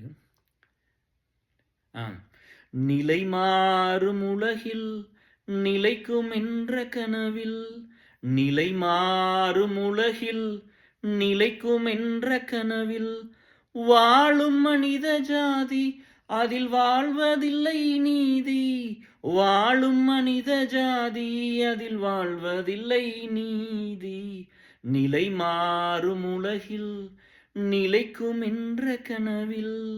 அந்த பாட்டு தான். அதில் வந்து தினம்தோறும் உணவு அது பகலில் தோன்றும் கனவு. எவ்வளோ ஒரு பெரிய எப்படி ஒரு லைன் பாருங்க. தினம்தோறும் உணவு அது பகலில் தோன்றும் கனவு, கனவான நினைவு இதில் வாழ்வுக்கெங்கே நினைவு, கனவான நினைவில் புது வாழ்வுக்கெங்கே நினைவு. அதாவது தினந்தோறும் உணவு அதுவே எனக்கு பகலில் வந்து பெரிய கனவு, கனவான நிலையில் என் புது வாழ்வுக்கு எங்கே நினைவு அப்படி இருக்கும். அது எவ்வளோ ஒரு வருத்தமான ஒரு வழின்னு பாருங்க. ஒரு வருத்தமான ஒரு வழி, ஒரு லைன் இல்லை அது. அது வந்து சோத்துக்கே இல்லாமல் கஷ்டப்பட்டுருக்கோம். அப்போ இவங்கெல்லாம் நிறைய பேர் அந்த கூட படிச்சவங்களாம் வேலையில் இருந்தாங்க. அப்போ நான் என்ன சொல்கிறேன்னா, ஒரு கிளாஸ்லேருந்து படித்து வர்றீங்க, ஒரு 30 பசங்க இருக்கிறீங்க, ஒரு 15 பேருக்கு வேலை கிடச்சிருது, நீங்கள் வெளியில் வந்துடுறீங்க அப்படிங்கும்போது, ஒரு 10 பேர் கண்டிப்பாக சென்னையோ பெங்களூரில் வேலை தேடி போயிருப்பான். அதில் ஒரு 5 பேருக்கு அவங்க வீட்டிலேருந்து கொடுத்துருவாங்க. அவங்க வந்து கொஞ்சம் வெல் டு டூவாக இருப்பாங்க, பிரச்சனை இருக்காது. மாதம் மாதம் பணம் அனுப்பிச்சிருவாங்க. ஒரு 4 பையனுக்கு வந்து பணம் இல்லாமல் இருக்கும். ஒருத்தர் 2 பேர் வந்து வேலை செஞ்சு சம்பாரிச்சு வேலைக்கு போயிட்டு வந்து சாப்பிட்டுட்டு படிச்சுட்டு இருப்பாங்க. ஒரு 3 பேர்த்துக்கு வந்து வேலைக்கு போகாம நான் படித்து வேலை வாங்கணும், வேலைக்கு போனால் எனக்கு லேட் ஆகும், நான் படிக்கணும்னு சொல்லி வந்து படிச்சுட்டு இருப்பாங்க. அவனுக்கு காசே இருக்காது. அதுக்கெல்லாம் நீங்கள் பார்க்கலாம்ல டிஎஸ். இன்னொரு அதை கரெக்ட் பண்ணிக்கிறேன். தினம்தோறும் உணவு அது பகலில் தோன்றும் கனவு, கனவான நினைவில் புது வாழ்வுக்கெங்கே நினைவு. அது வந்து ரொம்ப நிலை மாறும் உலகில் நிலைக்கும் என்ற கனவில், நிலை மாறும் உலகில் நிலைக்கும் என்ற கனவில் அப்படி இருக்கும். பிறக்கின்ற போதே இறக்காத மனிதன். சரி, அதெல்லாம் எப்படி ஒரு லைன் எழுதியிருக்காங்க பாருங்க. பிறக்கின்ற போதே இறக்காத மனிதன், வாழ்கின்ற சாபம் அவர் முன்னோர் செய்த பாவம், நிலை மாறும் உலகில் நிலைக்கும் என்ற கனவில். கௌதமி பாடி முடிச்சிட்டோம்பா, ரொம்ப தேங்க்ஸ். அப்போ இந்த பசங்கள்லாம் வந்து ஒரு வேலையில் இருக்கிறவங்க ஒரு முடியாதவங்களுக்கு கொடுக்கலாமே. கொஞ்சம் நீங்களாம் வேலைக்கு போயிட்டீங்களா, அந்த வயசில் வேலைக்கு போயிட்டீங்க, வேலையில்லாமல் இருக்காங்களா, என்னடா படிக்கிறியா மச்சி, படிக்கிறியாமா, படிக்கிற பையன் பிள்ளைக்கு தானே வேலைக்கு போகிறதுக்கு நான் கொடுக்குறேன், நான் 10 பேர் இருக்கிற பார்த்துக்கிறோங்க. எவ்வளோ வேணும் மாதம், எவ்வளோ வேணும், ஓகே 5000 வேணுமா, சரி 5 பேர் ஆளுக்கு 1000, 10 பேர் இருக்கிற ஆளுக்கு 500, முடிஞ்சு போச்சுல்ல. இந்த பணத்தை வாங்கும்போது நீங்கள் வந்து நீங்களாம் ரொம்பலாம் கூச்சலாம் பட வேண்டியதில்லை. நீங்கள் திருப்பி கொடுங்க, வேலைக்கு வந்துட்டு நீங்கள் திருப்பி கொடுங்கப்பா. நீங்கள் வாங்கிட்டு வாங்குறது கௌரவ குறைச்சல, திருப்பி பண்ணுங்கடா, அதுதான் கௌரவம். அதை பண்ணுங்க. அதை பண்ணாமல் வாங்குறக்கே நீங்கள் கஷ்டப்பட்டுட்டு ஃபீல் பண்ணிட்டு இருந்தால் என்ன பண்ணுறது? நீங்கள் எப்படியே படித்து முடிச்சு பண்ணணும்ல, அதுக்காக நீங்கள் அதை வாங்குங்க. அது தப்பு இல்லை டிஎஸ், நீங்கள் அதை வாங்குங்க, சரியா? நீங்கள் பண்ணணும். அப்போ நீ பண்ணாதனால அவன் எங்கிட்டலாம் வந்து பணம் கேட்டு இல்லையா, நம்ம அப்படி தானே. அவங்க எத்தனையோ காலேஜ் ஸ்கூல் ஃப்ரெண்ட்ஸ் இருப்பாங்க, யாருமே உதவி பண்ணல. அதனால தான் அவங்களே ஏஎஸ்எல் இருக்காங்க. ஏஎஸ்எல்ங்கிறது வந்து சும்மா இது கிடையாது, இட் ஹாஸ் அன் எமோஷன். இல்லை, நாங்கள் இப்படி தானே ஏஎஸ்எல் பில்டு பண்ணியிருப்போம், கரெக்டாக?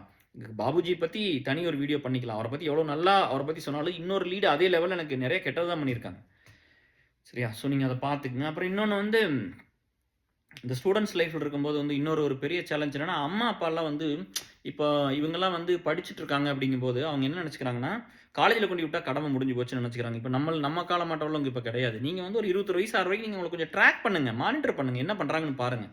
இன்றைக்கி தான் நிறைய கெட்டதெல்லாம் இருக்குல்ல, அவங்க ஏதோ ஒரு கெட்ட பழக்கத்துக்குள்ளே போயிடுறாங்களா, அதனால் கொஞ்சம் மானிட்டர் பண்ணுங்கள். 21 வயசு வரைக்கும் கொஞ்சம் பாருங்கள், உங்களுக்கு ஆக்டிவாக இருக்க வரைக்கும் பாருங்கள், கொஞ்சம் ட்ராக் பண்ணி கேளுங்க. இல்லாட்டி வந்து அவங்க அவ்வளோ அரியரோடு போகிறாங்க போகும்போது, அதெல்லாம் கஷ்டமாக இருக்குமில்ல. அப்போ பேரண்ட்ஸ்க்கே தெரியாமல் இருக்கும் இல்லையா, அப்புறம் எப்படி வேலை கிடைக்கும்? ஸோ நீங்கள் அதை பார்த்துங்க. நான் வந்து என்ன சொன்னேன்னா, நான் அதை சொல்கிறேன் பாருங்களே, நான் உழைச்சது அவங்களுக்காக பாடுபட்டது, போராடினது, வேலையை செஞ்சு கொடுத்தெல்லாம் ஒரு பெரிய பாப்புலேஷன் டிஎஸ். அதில் 1/3 தான் எங்கூட இருக்குது. அதில் மனுஷங்க எல்லாம் அப்படி தான், சரியா? பரவாயில்லைன்னு விட்டுருவேன், நான் போயிட்டு போ, நல்லா எங்கேயோ நல்லா இருந்துட்டு போன்னு விட்டுருவேன், சரிங்களா? அது ஏன் உங்களுக்கு இவ்வளோ தைரியம் வந்தது அப்படின்னு கேட்டால், நான் அவ்வளோ நல்லது பண்ணியிருக்கேன் எல்லாத்துக்கும். ஆனா அதுல பாதி பேர் வந்து இப்ப எப்படின்னா, இப்ப ஒரு பொண்ணு வந்து ரொம்ப க்ளோஸ் இப்ப நான் எங்க ஊர்ல இருக்கிற புள்ளைகள நான் புரொடெக்ட் பண்ணணுமா? பண்ணக்கூடாதா? நீங்க சொல்லுங்க டியர்ஸ். இன்னைக்கு சமுதாயம் இப்படி இருக்குது. எங்க கூட வேலை செய்ற லீடர்ஸா வர்றாங்க. ஒரு சிலர் ஃப்ரண்ட் ஃபேசிங் பண்ணுவாங்க. நம்ம அலுமினி ஏசலுக்கு வந்து முன்முகமா இருந்து அவங்க பண்ணுவாங்கல்ல, ஒரு வீடியோ பண்ணுவாங்க, ஒரு ஆடியோ பண்ணுவாங்க, ஒரு ஒர்க் பண்ணியிருப்பாங்க. அது அவங்க ஃபேஸ் முன்னாடி வரும். ஃப்ரண்ட் ஃபேசிங் பண்றாங்கல்ல, அப்போ அவங்க வீட்ல வந்து அவங்க ஹஸ்பண்டோ, ஒய்ஃபோ ஏன்னா நம்பி தானே அனுப்புறாங்க. கேஆர் இருக்காரு, பார்த்துக்குவாரு. இல்லையா? ஒண்ணும் பிரச்சனை இருக்காதுன்னு தானே அனுப்புறாங்க. அப்ப அவங்கள புரொடெக்ட் பண்ண வேண்டிய கடமை எனக்கு இருக்கு. அதுல முக்கியமான ஆளுகள வந்து யாரோ ஒருத்தர் நான் ஏதோ ஏதோ ஒரு நேரம் தப்பு பண்ணியிருப்பாங்க. ஏதோ மிஸ் பண்ணியிருப்பாங்க. அப்ப எனக்கு கோவம் வரும்ல. ஏதோ ஒரு நேரத்துல திட்டிர்றது மனுஷன் தானே. திட்டிட்டோம்னா, அத அத பார்த்துக்கிட்டே இருந்து, அவங்களுக்கு தகுந்த மாரி போய் பேசி, இந்த மாரி அவங்க அந்த மைண்ட் கேமு மைண்ட் ட்ரிக்கு. அது தெரியுமல்ல. அது நான் செத்தாலும் நான் பண்ணிற மாட்டேன். புரியுதா? சண்ட போட்டா, ஆமா சண்ட போட்டேன். ஹர்ட் பண்ணிட்டேனா, ஆமா ஹர்ட் பண்ணிட்டேன். ஹர்ட் பண்ணியாச்சு. நான் வேற ஒண்ணும் வேற எதுவும் ஆமா சண்டை வந்துருச்சு. இப்படி பண்ணாங்க சண்டை போட்டேன்னு. அப்ப போய் இன்னொருத்தன் போய் அத அப்படியே கோளாறா பேசி, "இல்ல நீ இவ்வளோ வேலை பார்த்தியல்ல, அவரு திட்டிட்டு தானே உன்ன இருக்கிறாரு. நீ வந்து இனிமேல் வந்து அவரோட இருக்க வேண்டாம். ம் எதுக்கு இவ்வளோ கஷ்டப்பட்டு வேலை செய்யணும்? உன் ஃபேமிலி பாரு, உன் குடும்பத்த பாரு." அது இதுன்னு எல்லாம் சொல்லிக் குடுத்து, இங்க வந்து இருக்கிறவங்கள அந்த கம்ஃபர்ட்னா போறப்போலாம் பேசுறது. நான் அப்படி பேச மாட்டேன்டி சண்டையெல்லாம் போட்டா. யாருகிட்ட அப்படிலாம் போனதில்ல. இதுவரைக்கும் எத்தன சண்டை வந்தாலும் சண்டையெல்லாம் போட்டா உடனேலாம் போய் பேச சொல்ல மாட்டேன். கம்முனு விட்டுருவேன் கொஞ்ச நாளு. ஆம். அவங்களா வந்து பேசுவாங்க. இல்ல நானா போய் பேசுவேன். அது கொஞ்சம் டைம் எடுத்து தான் பண்ணுவோம். யார்ட்டயும் போய் பேச மாட்டேன். இன்னொருத்தர்ட்ட போய் சொல்ல மாட்டேன் மெயினா. யார்ட்டயும் சொல்ல மாட்டேன். இப்ப பிரேம்ஸோட ஒரு சின்ன சண்டை வந்தா வஞ்சிட்ட போய் சொல்ல மாட்டேன். ஜிஎஸோட சண்டை வந்தா போய் ரேணுட்ட சொல்ல மாட்டேன். கண்டிப்பா அத சொல்லவே மாட்டேன். பட் இவங்க நான் பேசாம இருந்தா இவங்க கூப்பிட்டு வந்து சொல்லிருவாங்க கூப்ட்டு. கேஆர் கூப்பிடவே இல்ல. கஷ்டமா இருக்குது அப்படின்னு இவங்க சொல்லிருவாங்க. பசங்களுக்குள்ள வர்றது வேற மாரி. பொண்ணுங்க தானே ரொம்ப சென்சிட்டிவா இருக்கும் இந்த இதுல இல்லையா? அப்ப இவனுக்கு வந்து நம்மளோட க்ளோஸா இருக்கிறவங்கள பிரிக்கக்கூடாதுல்ல. அந்த வேலையும் இவனுக்கு பண்ணானுங்க டிஎஸ். சரிங்களா? இப்ப இந்த ஸ்ட்ரக்சர் எல்லாம் பில்ட் பண்ணா தான் ஒரு சமுதாயத்துக்கு நல்ல வேலை பண்ண முடியும் அப்படின்னு நம்ம வரும்போது, இதுல முக்கியமான ஆளுகளையும் பிரிச்சவங்கலாம் நெறைய பேர் இருக்காங்க. புரியாம போனவங்க நெறைய பேர். நான் 2 மாசத்துலருந்து அம்மாலாம் வளர்ந்தவங்க. எனக்கு என்ன விட மக்கள யார புரிஞ்சுக்க முடியும்? எங்க ஊர்களுக்கு என்ன தெரிஞ்சு? அம்மா இருக்காங்க, அப்பா இருக்காங்க. இப்ப என் பையனுக்கு எனக்கு நெறைய டிஃபரன்ஸ் இருக்குல்ல டிஎஸ். அவன் வந்து ஒரு கோல்டன் ஸ்பூன் தான் பொறந்ததுலருந்து. அவன் நல்லா தானே வச்சிருக்கிறோம். 2 பேர் அவனுக்கு இருக்காங்க. அப்பா, அம்மா உயிரோட இருக்கிறான். அவங்க அப்பா, அம்மா 2 பேரும் சாஃப்ட்வேர் இன்ஜினியர். இப்ப அவன் அமெரிக்கால இருக்கான். இப்ப அவனுக்கு என்ன கஷ்டம்? இல்லையா? இனிமேல் அவன் படிக்க வைக்கிறதுக்கு கொஞ்சம் சிரமப்பட்டு தான் படிக்க வைக்கணும். கஷ்டம் தான். எனக்கு நெறைய செலவாகும். டாக்டருக்கு படிக்கணுங்கிறான். தெரியல அது என்ன கடவுள் புண்ணியத்துல நடந்தா பார்க்கலாம். பட் அதுதான் அவன் சொல்லிக்கிட்டு இருக்கிறான். இங்க அந்த வேலையும் அவங்க பண்ணுவாங்க. அப்ப வந்து இப்ப எனக்கு இந்த மாரி ஒரு ஒரு இங்க நாங்க வந்து யாரு இப்ப வொர்க் பண்ணவங்களுக்கு உதவி பண்ணிக்கிறோம். அது எல்லாத்துக்கும் தானே பண்றேன். இப்ப வேலை செய்றவங்களுக்கு கொஞ்சம் சேர்த்தி பண்ணணும்னு நெனைப்போம். இல்லையா? நம்மளோட லீடா இருந்தாங்க அப்படிங்கும்போது, அவங்க ஒரு கஷ்டம் அப்படிலாம் வரும்போது, நான் இறங்கி பண்ணி குடுத்துருக்கிறேன். நெறைய பேத்துக்கு அந்த மனிதாபிமானம் இருக்காது. அந்த நன்றியும் இருக்காது.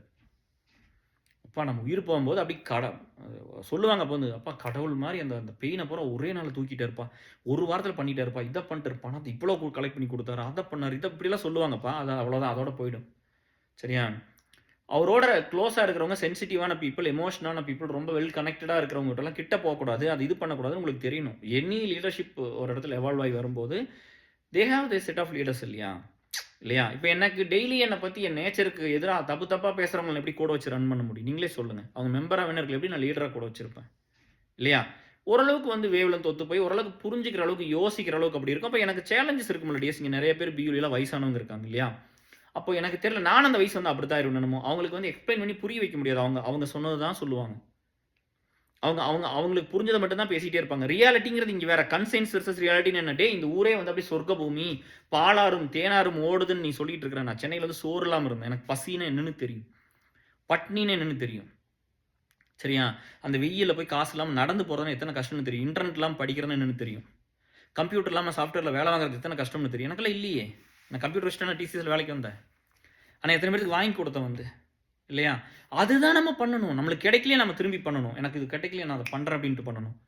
சரிங்களா டிஎஸ்? அத நீங்க பண்ணுங்க. எத்தன பேத்துக்கு கம்ப்யூட்டர் வாங்கி குடுத்துருப்பேன். விடுங்க. அத நம்ம விடுங்க. சரியா? ஸோ நம்மளுக்கு அதெல்லாம் இல்லைங்கிறது தான். சரியா? ஸோ நீங்க அந்த லெவலுக்கு வாங்க குட்டீஸ். நீங்க வந்து இப்போ எல்லாமே வந்து உங்களுக்கு கெட்டதா எனக்கு புரியுது உங்க சூழ்நிலைலாம் வேற மாரி இருக்கும். உள்ள போனோனே இந்த மாரி இருக்கு. எதுக்கு நீங்க அவங்களோட சேரணும்? நீங்க பயப்படாதீங்க ஃபர்ஸ்ட்டு. தப்பு பண்றவன் தான் பயப்படணும். நல்லது பண்றவன் பூரா பயப்படுறீங்க இப்போ. இப்ப அப்படித்தானே ஆயிப்போச்சு.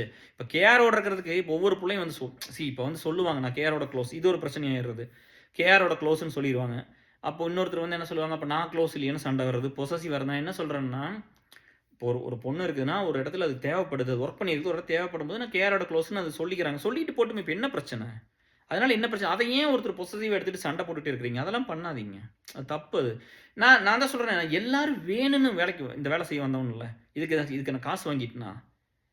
பிரேம்ஸ்லாம் நிறைய டைம் சொல்லியிருக்காங்க, இந்த மாதிரி வந்து நல்லாவே ட்ரெஸ் பண்ணிக்கிறது இல்லை அப்படி இப்படிலாம். நீங்கள் எங்கள் பிரசிடென்ட் எப்படி இருக்கணும் அப்படி இப்படின்னு நீங்கள் நிறையா சொல்லுவீங்கல்ல, நான் அதை கூட பெருசாக எடுத்துக்கலையே இல்லையா? நம்ம எப்போவுமே பாருங்க சொன்னால் நீங்கள் வீட்டில் போட்டிருந்தது தான். அப்படி தான் நான் வந்துட்டேன். கொஞ்சம் கொஞ்சம் லைட்டாக குளிருங்காய்ச்சலாக இருந்தது. ஒரு சாப்பிட்டு மாத்திரை போட்டு படுத்தா சரியாக போயிடும். இப்படி தான் போயிருக்குது. நீங்கள் வந்து நல்ல மனுஷங்களை சம்பாரிங்க. நீ பைக் எடுத்துகிட்டு ஜாலியாக அந்த படித்து முடிச்சுட்டு வந்து வேலை வாங்கிட்டு நீ ஜாலியாக போயிடுவேன். வேலை வாங்கிட்டு போய்ட்டு அடுத்து என்ன அப்படி தான் சரியா? இங்கே பாதி பேர் ஷார்ட்கட்டில் பணத்தை போட்டு வாயை மூடிட்டு கம்முன்னு இருக்கானு டிஎஸ். சரியா? பேசுகிறதே இல்லை. ரூபா நான் தொலைக்கல அந்த மாதிரி. ஒரு பைசா போட்டதில்லை அந்த மாதிரிலாம். ஏன்னா எனக்கு ஷார்ட்கட்டில் பணம் வேண்டாம். எனக்கு பணமே பெருசாக வேண்டாம். வேலைக்கு போனால் சம்பளம் கொடுக்குறாங்களா, அதை வச்சு சமுதாயத்துக்கு ஒன்று பண்ண இல்லாமல் கொடுக்குறேன்னா, ஒரு வேலை செய்கிறேன்னா, கஷ்டப்படுறவங்களுக்கு கொடுக்குறேன்னா, எனக்கு கொஞ்சம் சொத்து சேர்த்து வைக்கிறேன்னா, பையன் பிள்ளை படிச்சு நல்லபடியாக இருக்குது. இவ்வளோ தான் என் வாழ்க்கை. எனக்கு இந்த பெரிய பணமெல்லாம் வேணா, நான் எதுக்கு இந்த வேலை செய்கிறேன் சொல்லுங்க? எத்தனையோ வேலையில் காசு சம்பாதிக்கிறது அதுக்கு போயிருப்பேனே. நான் ஏன் வந்து சமுதாயத்துக்கு வேலை செய்யணும், சமுதாயத்துக்காக கவலை பண்ணணும், மக்களுக்காக கூட நிற்கணும், மக்களுக்காக எதுக்கு நம்ம எதுக்கு இந்த வேலை பண்ணணும்? நம்மளுக்கு இவ்வளோ கூட்டம் இல்லையா? ஸோ அதனால் எனக்கு வந்து அதான் சொல்கிறேன், நான் பெருசாக சம்பாரிச்சு என்னத்தை பண்ண போகிறேன்? பூரா பணத்தை கொண்டு வந்து சின்ன போகிறேன். என்னால் ஒரு 10 வருஷம் சேர்த்து வாழ முடியும்னா சொல்லுங்கள், அதை பண்ணலாம். இது சும்மா டிஎஸ். இது வந்து எனக்கு பண்ணுறது எல்லாமே பூரா காமெடி தான் இதெல்லாம். அதனால் விட்டுட்டு அதை சொல்கிறது, பணம் வந்து நீங்கள் யூ ஹாவ் டு கண்டிப்பாக 2 பேர் வேலையில் இருக்கணும்னா, நம்ம ரொம்ப சென்னைக்கு அருகாமையில் ஒரு வேலை சென்னையில் ஒர்க் பண்ண, சென்னைக்கு அருகாமையில்னு சொல்லி 50 கிலோமீட்டர் தள்ளி 100 கிலோமீட்டர் தள்ளி இருந்து வேலைக்கு வர முடியாது. அந்த கஷ்டமெல்லாம் இருக்குது, புரியுது. பட் ஓரளவுக்கு ஒரு லாஜிக்கலாக, ஒரு சென்சிபிளாக எந்த அளவுக்கு நம்ம பண்ணணுமோ அந்தளவுக்கு பண்ணுங்கள். சரியா? நான் உங்களை வந்து வேண்டான்னு சொல்ல, உங்கள் என்டர்டைன்மெண்ட்டுங்கிறது இப்போ யோசிச்சு பாருங்க. ஜவஹர்லால் நேரு பற்றி சொன்னீங்கன்னா 16 வருஷம் ஜெயிலில் இருந்தாருன்னு சொல்லுவோம். கரெக்டாக? இப்போ ஒவ்வொரு தலைவர்களும் காந்தியை பற்றி சொன்னோம்னா ஒவ்வொருத்தரும் வந்து இப்போ எல்லோரும் காமராஜர் ஐயா, இப்போ இவங்க எல்லாருமே வந்து ஏன் நம்ம சொல்கிறோம்னா நல்லதோ, அதாவது நான் ஒருத்தன் வந்து இந்தியா வந்து ஒன்று சேர்த்துக்க ஒருத்தர் கஷ்டப்பட்டுருப்பாரு, ஒருத்தர் வந்து அந்த ஸ்டேட்டை டெவலப் பண்ணுற கஷ்டப்பட்டுருப்பாரு. எல்லாம் மக்களுக்காக கஷ்டப்பட்டாங்க, மக்களுக்காக வழி எடுத்துக்கிட்டாங்க. அதனால தான் அவங்களும் இன்னும் நிலச்சி நிற்கிறாங்க. நம்ம எல்லாருமே யாரை பிடிக்கும்னா நம்மளுக்காக கஷ்டப்பட்டவங்கள தான் பிடிக்கும். சாக்ரிஃபைஸ் பண்ணுவோம். நம்மளாம் சாக்ரிஃபைஸ் பண்ணி தான் வாழ்ந்தோம். இந்தியன்ஸ் பூரா அப்படி தானே, குழந்தைகளுக்காக சாக்ரிஃபைஸ் பண்ணி, அப்பா அம்மாவுக்காக சாக்ரிஃபைஸ் பண்ணி அப்படி தான் நம்மளாம் வாழ்ந்துருக்குறோம். இடையில ஏன் இவ்வளோ சுயநலம் வந்துருச்சு? ஏன்னா யாரோ ஆட்டி வைத்தால் யார் ஒருவர் ஆடாதாரே கண்ணா அப்படி ஒரு பாட்டு இருக்குமில்லப்பா டிஎஸ். ஆசை என்னும் தொட்டினிலே ஆடாதாரோ கண்ணா. பா அது ரொம்ப மோசம், ரொம்ப எமோஷனலான பாட்டு, வேண்டாம். அது இப்போ எப்படி ஆயிடுச்சுன்னா, நீ நிறைய சம்பாதிக்கணும், நீ பெரிய பைக் வாங்கி ஓட்டணும், பெரிய கார் வாங்கி ஓட்டணும், ஒரு பொண்ணை செட் பண்ணிக்கணும், கல்யாணமோ ஏதோ ஒன்று பண்ணி ஒரு கேர்ள் ஃப்ரெண்ட் வச்சுக்கணும், இல்லாட்டி கல்யாணம் பண்ணிக்கணும், ஊர் சுற்ற போகணும், வேறு நாட்டுக்கு போகணும், அங்கேருந்து ஒரு 10 ஃபோட்டோ எடுக்கணும், 10 வீடியோ எடுக்கணும், கொண்டு வந்து இங்கே சோசியல் மீடியாவில் போட்டுட்டு நான் இவ்வளோ தான் அப்படின்னு சொல்லி நான் இப்படி தான் அப்படின்னு காமிச்சிக்கணும். இதெல்லாம் ஒரு அல்ப புத்தி, இது ஒரு அற்பமான வாழ்க்கை இது. சரிங்களா? சந்தோஷங்கிறது ஒரு ஆணும் பெண்ணும் 4 செவுத்துக்குள்ள இருந்த ஒரு சந்தோஷமா இருக்கும். ஒரு வீட்டில் இருந்தால் சந்தோஷம். வீடுங்கிறது என்ன டிஎஸ் இல்லையா? அந்த காலத்தில் வீட்டு விட்டு எதுக்கு நீ நேரம் ஏன் இருட்டான ஏன் வீட்டுக்கு வர மாட்டேங்குன்னு கேட்பாங்க. எதுக்கு நீங்கள் வெளியில் சுற்றுறீங்கன்னு கேட்பாங்க. எதுக்கு காசு விரயம் பண்ணுறீங்கன்னு கேட்பாங்க. இன்றைக்கி பூரா அதை பூரா பண்ணிட்டு பாருங்களே, ஸ்ட்ரெஸ்ஸு. நான் சந்தோஷமாக இருக்கிறேன் டிஎஸ், எனக்கு ஸ்ட்ரெஸ் எல்லாம் இல்லை. சரியா? நான் ஹாப்பி, நிம்மதியாக தான் இருக்கிறேன். உடம்புக்கு தான் ஒன்றும் பண்ணலை, பட் இருந்தாலும் நான் ரொம்ப ஹாப்பியாக தான் இருக்கிறேன். சரிங்களா? அது கொஞ்சம் எல்லாரும் சொல்கிறத நான் ஃபிக்ஸ் பண்ணுறேன். சீக்கிரம் அந்த ஹெல்த்தை ஃபிக்ஸ் பண்ணணும். வயிறு கொஞ்சம் பெருசாக இருக்குது டிஎஸ், அதனால எல்லாம் கவலைப்படுறாங்க. ஃபிக்ஸ் பண்ணிடலாம். நம்மளை அப்படி தான் பார்த்தா இப்போ ஒரு 5 கிலோ குறைச்சிருக்குது, அதெல்லாம் சரி பண்ணிக்கலாம். சரிங்களா? இப்போ ஸ்ட்ரெஸ்ஸுன்னு போகிறதெல்லாம் நீங்கள் வந்து இந்த ஷார்ட்கட்டில் போயெல்லாம் மாட்டிக்கிட்டது இதெல்லாம் பண்ணினது தான். உழைப்பு இல்லை எங்கேயுமே. வந்து ஷார்ட்கட்டு, ஈஸி சக்ஸஸ், குயிக் மணியம்னா குயிக்காக செத்தும் போயிடுவோம். இங்கே எதுவுமே வந்து அப்படிலாம் கிடையாது. அது வந்து அதே மாதிரி வந்து இன்றைக்கி நம்ம யூத்தாக இருக்கிறவங்களாம் அப்படியே நம்மளெல்லாம் பார்க்குறது, நம்மளுக்கு மேலே சீனியர்ஸை பார்க்குறது, வயசானாலும் என்ன பெரிய நம்ம எண்ணுங்க அப்படியே ஒரு 1000 வருஷம் வந்து அப்படி இளமையோடு வந்து இல்லையா? இளமை இதோ அப்படியே இருக்க போகுது.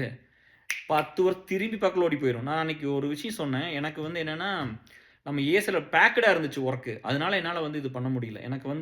எனக்கு திரும்பி பார்த்தா கூட எனக்கு வந்து சீக்கிரம் அந்த 20 வருஷம் எனக்கு போனதே தெரில டிஎஸ். 21 வருஷம் போயிடுச்சு ஏசலில். அப்படின்னா எல்லா நாளும் நீ பிஸியாகவே இருந்திருப்பியல, எல்லா நாளும் நீ ஆக்டிவாக இருந்திருப்பியல. நான் லீவே எடுத்தது இல்லையே. 21 வருஷத்தில் ஒரு நாள் லீவ் எடுக்கல. எங்கேயாவது போயிட்டா கூட எனக்கு கேசல் பார்ப்பேன். அன்றைக்கி ஒரு மெசேஜ் இருக்கும், ஒரு கால் இருக்கும், ஒரு ஒர்க் இருக்கணும். ஒரு நாள் கூட லீவ் எடுக்கல. பிஎம்ஹெச்எஸ் ஸ்டார்ட் பண்ணி 13 வருஷம் ஆச்சு, ஒரு நாள் லீவ் எடுக்கல. பியூ ஸ்டார்ட் பண்ணி 3 வருஷம் ஆச்சு, ஒரு நாள் லீவ் எடுக்கல. அலுமினி நம்ம பண்ணினதே இல்லை, ஒரு நாள் எடுத்தது இல்லை. எப்படினாலும் நான் லீவ் எடுத்துகிட்டு பர்மனெண்ட்டாக ஒரு காலத்தில் போயிடுவேன். அன்றைக்கி நான் போய் ரெஸ்ட் எடுத்துக்கிறேன். இருக்கிற வரைக்கும் உயிரோட இருக்கிறது வந்து ஒரு ஒரு ஒரு வரம். அது மட்டும் தெரிஞ்சா போதும். சரிங்களா? எனக்கு புரியுது. ஒரு சில நாள் நம்ம உடைஞ்சு போயிருவோம். வேலை போயிடுச்சுன்னா உடைஞ்சு போயிருவோம். ஹெல்த் போச்சுன்னா கஷ்டப்பட்டுருவோம். இல்ல மைண்ட் அஃபெக்ட் பண்ற மாரி நெறைய பிரச்சனை இருக்கு. நான் இல்லைன்னு சொல்லல. அது எல்லாத்துக்கும் இருக்கும். சரியா? அந்த நேரத்தில போய் ஏசுல நின்னா பார்க்க முடியாது. எனக்கு புரியுது. சரியா? ரொம்ப அப்படியே பிளாக் ஆயி நிப்போம். நம்ம லைஃப் என்னன்னே தெரியாதும்போது, அப்பதான் வந்து உங்களுக்கு ஒரு நம்பிக்கை குடுக்கறக்கும், ஒரு ஆறுதல் சொல்றக்கும், இல்ல தோத்து போயிட்டீங்களா, ஏதாவது ஃபெயிலியர் வருதுன்னா, தூக்கி நிறுத்துறதுக்கு நாங்க கூட இருக்கிறோம். தைரியமா இருங்க. சரியா? Take your time and come back to us. சரிங்களா? நீங்க அத பண்ணுங்க. மத்தபடியெல்லாம் வந்து வேற எல்லாம் நீங்க எதுவும் வொரி பண்ணிக்க வேண்டியதில்ல. டிரைவ் ரொம்ப ரொம்ப சேஃபா பண்ணணும். பேரண்ட்ஸ் வந்து என்னன்னா, மெயினா வந்து என்னன்னா, இப்பலாம் வந்து எங்க காலத்துலலாம் அடிச்சாங்க. அது தப்பு தானே இல்லைன்னு சொல்லல. நான்லாம் வாங்குன அடி இருக்குதுல்ல. அதெல்லாம் சரியான அடி ஸ்கூல்லலாம். அப்ப வந்து என்னன்னா, பேரண்ட்ஸே வந்து சொல்லுவாங்க. கண்ண விட்டு போட்டு எங்க அப்பாலாம் சொல்லியிருக்காரு. "கண்ண விட்டு போட்டுங்க, நல்லா உரிச்சிருங்க படிக்கலைன்னா." ஏதோ ஒரு நேரம் வந்து சொல்லியிருக்காரு அப்படியெல்லாம். அந்த ஒரு டைம் ஹாஸ்டல்ல சேர்த்துறக்கு வந்தப்போ அப்படின்னு சொல்லி. என்னமோ காலேஜ் கொண்டு படிக்க வச்சுர்ற மாரி அப்போலாம் பட் எல்லாரும் சொல்லும்போது இவங்களும் சொல்லுவாங்கல்ல, மண்டையாட்டுறது தான். பட் அடிச்சாங்க அப்போலாம் அது இருந்தது. பட் உங்க காலத்துல டிஎஸ் இப்போலாம் யாரும் உங்கள அடிக்கிறதில்ல. இப்போ டீச்சர்ஸ்லாம் பயந்துக்கிறாங்க இல்லையா? ஸோ அவங்களுக்கு ஒரு ரெஸ்பெக்ட் குடுங்க, ஒரு வேல்யூ பண்ணுங்க. பேரண்ட்ஸும் வந்து மெயினா கெடுத்தது வந்து நீங்க தான். இப்ப நான் வந்து எல்லா தப்பும் வந்து குழந்தைங்க மேல நான் சொல்ல முடியாது. பெத்தவங்களுக்கு வந்து பெத்தவங்களுக்கு வந்து ஒரு பெரிய பொறுப்பு இருக்குது டிஎஸ். நீங்க கொஞ்சம் சரியா பண்ணலங்கிறது தான் எனக்கு நம்ம எத சொல்லி ஒரு குழந்தைய வளர்த்துறோங்கல்ல, நான் இன்னும் சொல்றேன் பாருங்க. என் குழந்தைக்கெல்லாம் நீதி, நேர்மை, நியாயம், ஒரு டிசிப்ளின், கோட் ஆஃப் எத்திக்ஸு, மத்தவங்கனால பாதிச்சிடக்கூடாது, ஒருத்தர ஏமாத்திறக்கூடாது, துரோகம் பண்ணக்கூடாது, பணத்த புடுங்கிட்டு வந்துறக்கூடாது, திருடக்கூடாது, ரேப் பண்ணக்கூடாது. சரியா? இதெல்லாம் நான் சொல்லிக் குடுத்து தான் வளர்த்துறேன். நீ போய் உடனே போய் படிச்சு போய் பணத்த சம்பாரிச்சுரு, போய் இத பண்ணிரு, ஷார்ட்கட்ல போய் சூஸ் பண்ணிரு, இவ்வளோ கட்டிக்க, அவ்வளோ கட்டிக்க, இப்படி பணத்த இதெல்லாம் ஒரு நாள் சொன்னதில்ல. உனக்கு யார புடிச்சதோ அவங்களோட வாழு. ஆமா கம்முனு சாமியார் மாரி தான் இருக்கிறேன். எனக்கு தெரியல. அது ஒரு பயம் வேற இருக்குது எனக்கு. அப்புறம் என் ஒய்ஃப் சொன்னா, "என்னடி என் பையன் கல்யாணம் பண்ண மாட்டேன்னு சொல்லிட்டான்டி எஸ். அது கேட்டா வந்து ஒர்த் இல்லைன்னு சொல்றான்." எனக்கு ரொம்ப கஷ்டமா போயிருச்சு. அவங்க ஃப்ரெண்ட்ஸ் ஒரு சிலர்லாம் கேர்ள் ஃப்ரெண்ட் இருக்காமா. இப்போ ஹை ஸ்கூல் இல்ல +1. அப்போ வந்து அப்படி சொல்லும்போது, "நீ என்ன கேட்ட? உனக்கு இருக்கான்னு கேட்டா, இல்லைங்கிறான்." எனக்கு பயம் வந்துருச்சு. அப்புறம் ஒய்ஃப்ட்ட போய், "என்னடி இப்படி சொல்றான்? என் பையனா இருந்துட்டு உன்னை உங்க பையனா இருந்து அப்படி சொல்றான் பாருங்களேன்." அப்படின்னு சொல்லி சிரிச்சாப்படி. என் ஒய்ஃப் காமெடிலாம் வரவே வராது. சீரியஸா தான் இருப்பாப்படி. ஷி இஸ் சீரியஸ் பெர்சன் தான். But she is very good person. காமெடிலாம் ஒரு நாள் பண்ணாது. ஒரு சின்ன ஜோக் கூட அடிச்சது இல்லைங்க டேஸ் 21 காமெடின்லாம் வந்து ஓட்டவெல்லாம் தெரியாது. அப்படிலாம் பண்ண தெரியாது. அதனால வெரி குட் பெர்சன். அவங்களே நம்ம லைஃப் இல்ல. பட் எனக்கு அது பெரிய கவலையா இருந்துச்சு. பையன் அப்படிலாம் சொல்லும்போது. அதனால பையன கொஞ்சம் மானிட்டர் பண்ணுங்க. புள்ளைய மானிட்டர் பண்ணுங்க. பேரண்ட்ஸ் நீங்க தான் வந்து நீங்க நல்லது தான் சொல்லி தரணும். நீங்க போய் எல்லா இடத்துலயும் போய் நீங்க யோசிச்சு பாருங்க. ஒரு நாளைக்கு 10 சீரியல் பார்க்குறீங்க. இல்லையா? சரி ஒரு 5 பார்க்குறீங்கன்னு வச்சுக்கோங்க. வாரத்துக்கு எவ்வளோ 35 சீரியல் பார்ப்பீங்க. உங்களுக்கு எப்படி நல்லது தெரியும்? எத காட்டுறாங்களோ, அத மட்டும் தான் நான் பார்ப்பேன்னா, உங்களுக்கு எப்படி நல்லது தெரியும்? நீங்களே நல்லவங்களா இருக்க மாட்டீங்களே! அறிவு யோசிக்கிறவன், படிச்சவன், அந்த காலத்துல படிக்காத மேதையில இருந்தாங்கல்ல. கண்ணதாசன் ஏன் கவியரசர்ன்னு சொல்றோம்? கவியரசு கண்ணதாசன் தான். இப்போ கவிஞர் வைரமுத்து, கவிஞர் வாலின்னு சொன்ன மாரிலாம் கவிஞருக்கு கண்ணதாசன் இல்ல. கவியரசர் கண்ணதாசன். கவிஞர்களுக்கெல்லாம் கவிஞர், அரசர்களுக்கெல்லாம் அரசர். அதானே பேரரசர். அதுதான் அவருக்கு. ஏன்னா, படிக்காட்டி கூட அவங்க வந்து அந்த வேலை பண்ணும்போது அத்தனை படிப்பாங்க அப்போ. டிகிரி வேணா இல்லாம இருக்கலாம். அதுக்கப்புறம் அவங்க படிச்சது வண்டி. ஒரு டன், ஒரு லாரி நெறைய புக்ஸ். சரிங்களா? ஒரு டிப்பர் நெறைய புக்ஸ். அப்படிலாம் வச்சுக்கோங்க. அப்படிலாம் வந்தவங்க தான். அதனால நீங்க பூரா வந்து சும்மாவே உட்காந்துக்கிட்டு, எந்நேரம் வந்து வீட்ல உட்காந்துக்கிட்டு, அந்த அந்த என்னமோ சொல்லுவீங்களே ஊர்ல. கொசலம் வைக்கிறேன்னு சொல்லுவாங்க டிஎஸ். இத இங்கிருந்து அங்க போய் சொல்லிர்றது. கிராமத்தில அப்படி சொல்லுவாங்க. அப்புறம் எந்நேரம் வந்து அந்த காசிப் பண்ணிக்கிறது. இல்லையா? இதையவே பண்ணிக்கிட்டு, எந்நேரம் போட்டி, பொறாமை, இப்படி இருக்கணும், அப்படி இருக்கணும். அவள பாரு எப்படி இருக்கா? இவள பாரு எப்படி இருக்கிறா? இவ்வளோ நகை, அவ்வளோ இது வந்து பேரண்ட்ஸ் சைடு பெரிய தப்பு இருக்குது. நீங்க வந்து அதையெல்லாம் நீங்க கரெக்ட் பண்ணணும். நீங்க எந்நேரம் வந்து சும்மா உட்காருங்க. எனக்கு பொழுதே போகலைன்னா, பொழுது போகாட்டி அப்புறம் என்ன பண்றது? பொழுது போட்டு நடந்து போங்க. ரோட்ல போங்க. போய் இப்போ ரோட்ட கூட்டுங்க. ஊர் சுத்தமாயிரும். உங்களுக்கு பொழுது போகலைல, உங்க ஏரியால இருக்கிற ரோட்டெல்லாம் கூட்டுங்க. சரியா? இது ஒரு பாட்டு இருக்குமல்ல. என்ன? தம்பி நான் படித்தேன் காஞ்சியிலே நேற்று, அதை நான் உனக்கு சொல்லட்டுமா இன்று? இங்கு நல்லவர்க்கு வாழ்வு வரும் நாளை, இது அறிஞர் அண்ணா எழுதி வைத்த ஓலை. தம்பி நான் படித்தேன் காஞ்சியிலே நேற்று, அதை நான் உனக்கு சொல்லட்டுமா இன்று? அப்படின்னு தலைவர் வந்து எம்ஜிஆர் வந்து அப்படியே வீட்டு கூட்டிகிட்டே இந்த கூட்டுங்க போயிடலாம். நல்லது தான், நாட்டுக்கு நல்லது. சரியா? அந்த அந்த பார்க்குற அத்தனை குப்பை சீரியல் நிறுத்தி போட்டு, இன்னைக்கு அங்கே இருக்கிற அப்பா, அம்மா அத்தனை பேர் வெளியில் வந்து, நீங்கள் ரிட்டயர்ட் ஆகிருப்பீங்க, உங்கள் பையன் பிள்ளை வேலையில் இருக்கலாம், ரிட்டயர்ட் ஆகிருப்பீங்க, சமுதாயத்துக்கு என்ன பண்ணுறதுன்னு பாருங்கள். அனாதை இல்லத்துக்கு போங்க, கேன்சர் ஆஸ்பத்திரிக்கு போங்க, கவர்மெண்ட் ஆஸ்பத்திரிக்கு போங்க. சரியா? அங்கே உங்களுக்கு உங்களுக்கு வந்து இப்போ நீங்கள் ரிட்டயர்ட் ஆனாலும் உங்களால் இப்போ நடக்க முடியுதில்ல, ஏதாவது பண்ண முடியுதில்ல, போய் அவங்களுக்கெல்லாம் பாருங்கள், என்ன வேணும்னு பார்த்து வாங்கி கொடுங்க. ஒரு பிரெட்டு வாங்கி கொடுங்க, ஒரு பால் வாங்கி கொடுங்க, ஒரு முட்டை வாங்கி கொடுங்க, சோறு வாங்கி கொடுங்க. சரியா? நீங்கள் போய் அதை போய் பாருங்கள். நீங்கள் சீரியல் பார்க்க வேண்டாம், மனுஷங்களை போய் பாருங்கள், மனுஷங்களை போய் பாருங்கள். சரியா? நீங்கள் மனுஷங்களை போய் பார்த்தீங்கன்னா நாளைக்கு நீங்கள் அந்த கண்டிஷன் வரும்போது உங்களை பார்க்குறக்கு 1000 பேர் வந்து நிற்பான். சரிங்களா? அதெல்லாம் ரொம்ப கஷ்டமாக இருக்கு டிஎஸ். எல்லாம் ஒன்று பார்த்தா நீங்கள் வந்து வாழ்க்கை முழுவதும் வந்து சுகவாசியாகவே இருந்துட்டு அப்படியே சந்தோஷமாக இருந்துக்கணும். அப்படின்னா உனக்கு ஒரு 1000 வருஷம் கடவுள் கொடுத்துட்டாருன்னா அந்த அந்த இந்த கிட்னி, லிவர், லங்ஸு, இந்த உள்ளே இருக்கிறது இண்டஸ்டைன்ஸ், பிக் இது மால், இந்த பிட்யூட்டரி கிளாண்ட், ஸ்பைனல் கார்டு, அது இதுன்னு நியூரானு, நெஃப்ரானு. நான் பயாலஜி ஸ்டூடெண்ட் தான் டிஎஸ். எனக்கு எல்லாமே நான் பயாலஜி வேறு ஸ்கூல் ஃபஸ்ட் ஆக்சுவலாக 10th 12th நான் நல்லா தான் படித்தேன். பாருங்கள், நல்லா படித்து நான் டாக்டர் ஆக முடியல. சரியா? இது ஜீன் கிடையாது டிஎஸ். நீங்கள் இதெல்லாம் அப்படி நினச்சிடாதீங்க. இவன் ஏன் வந்து ஆசைப்பட்டான்னு எனக்கு தெரியல.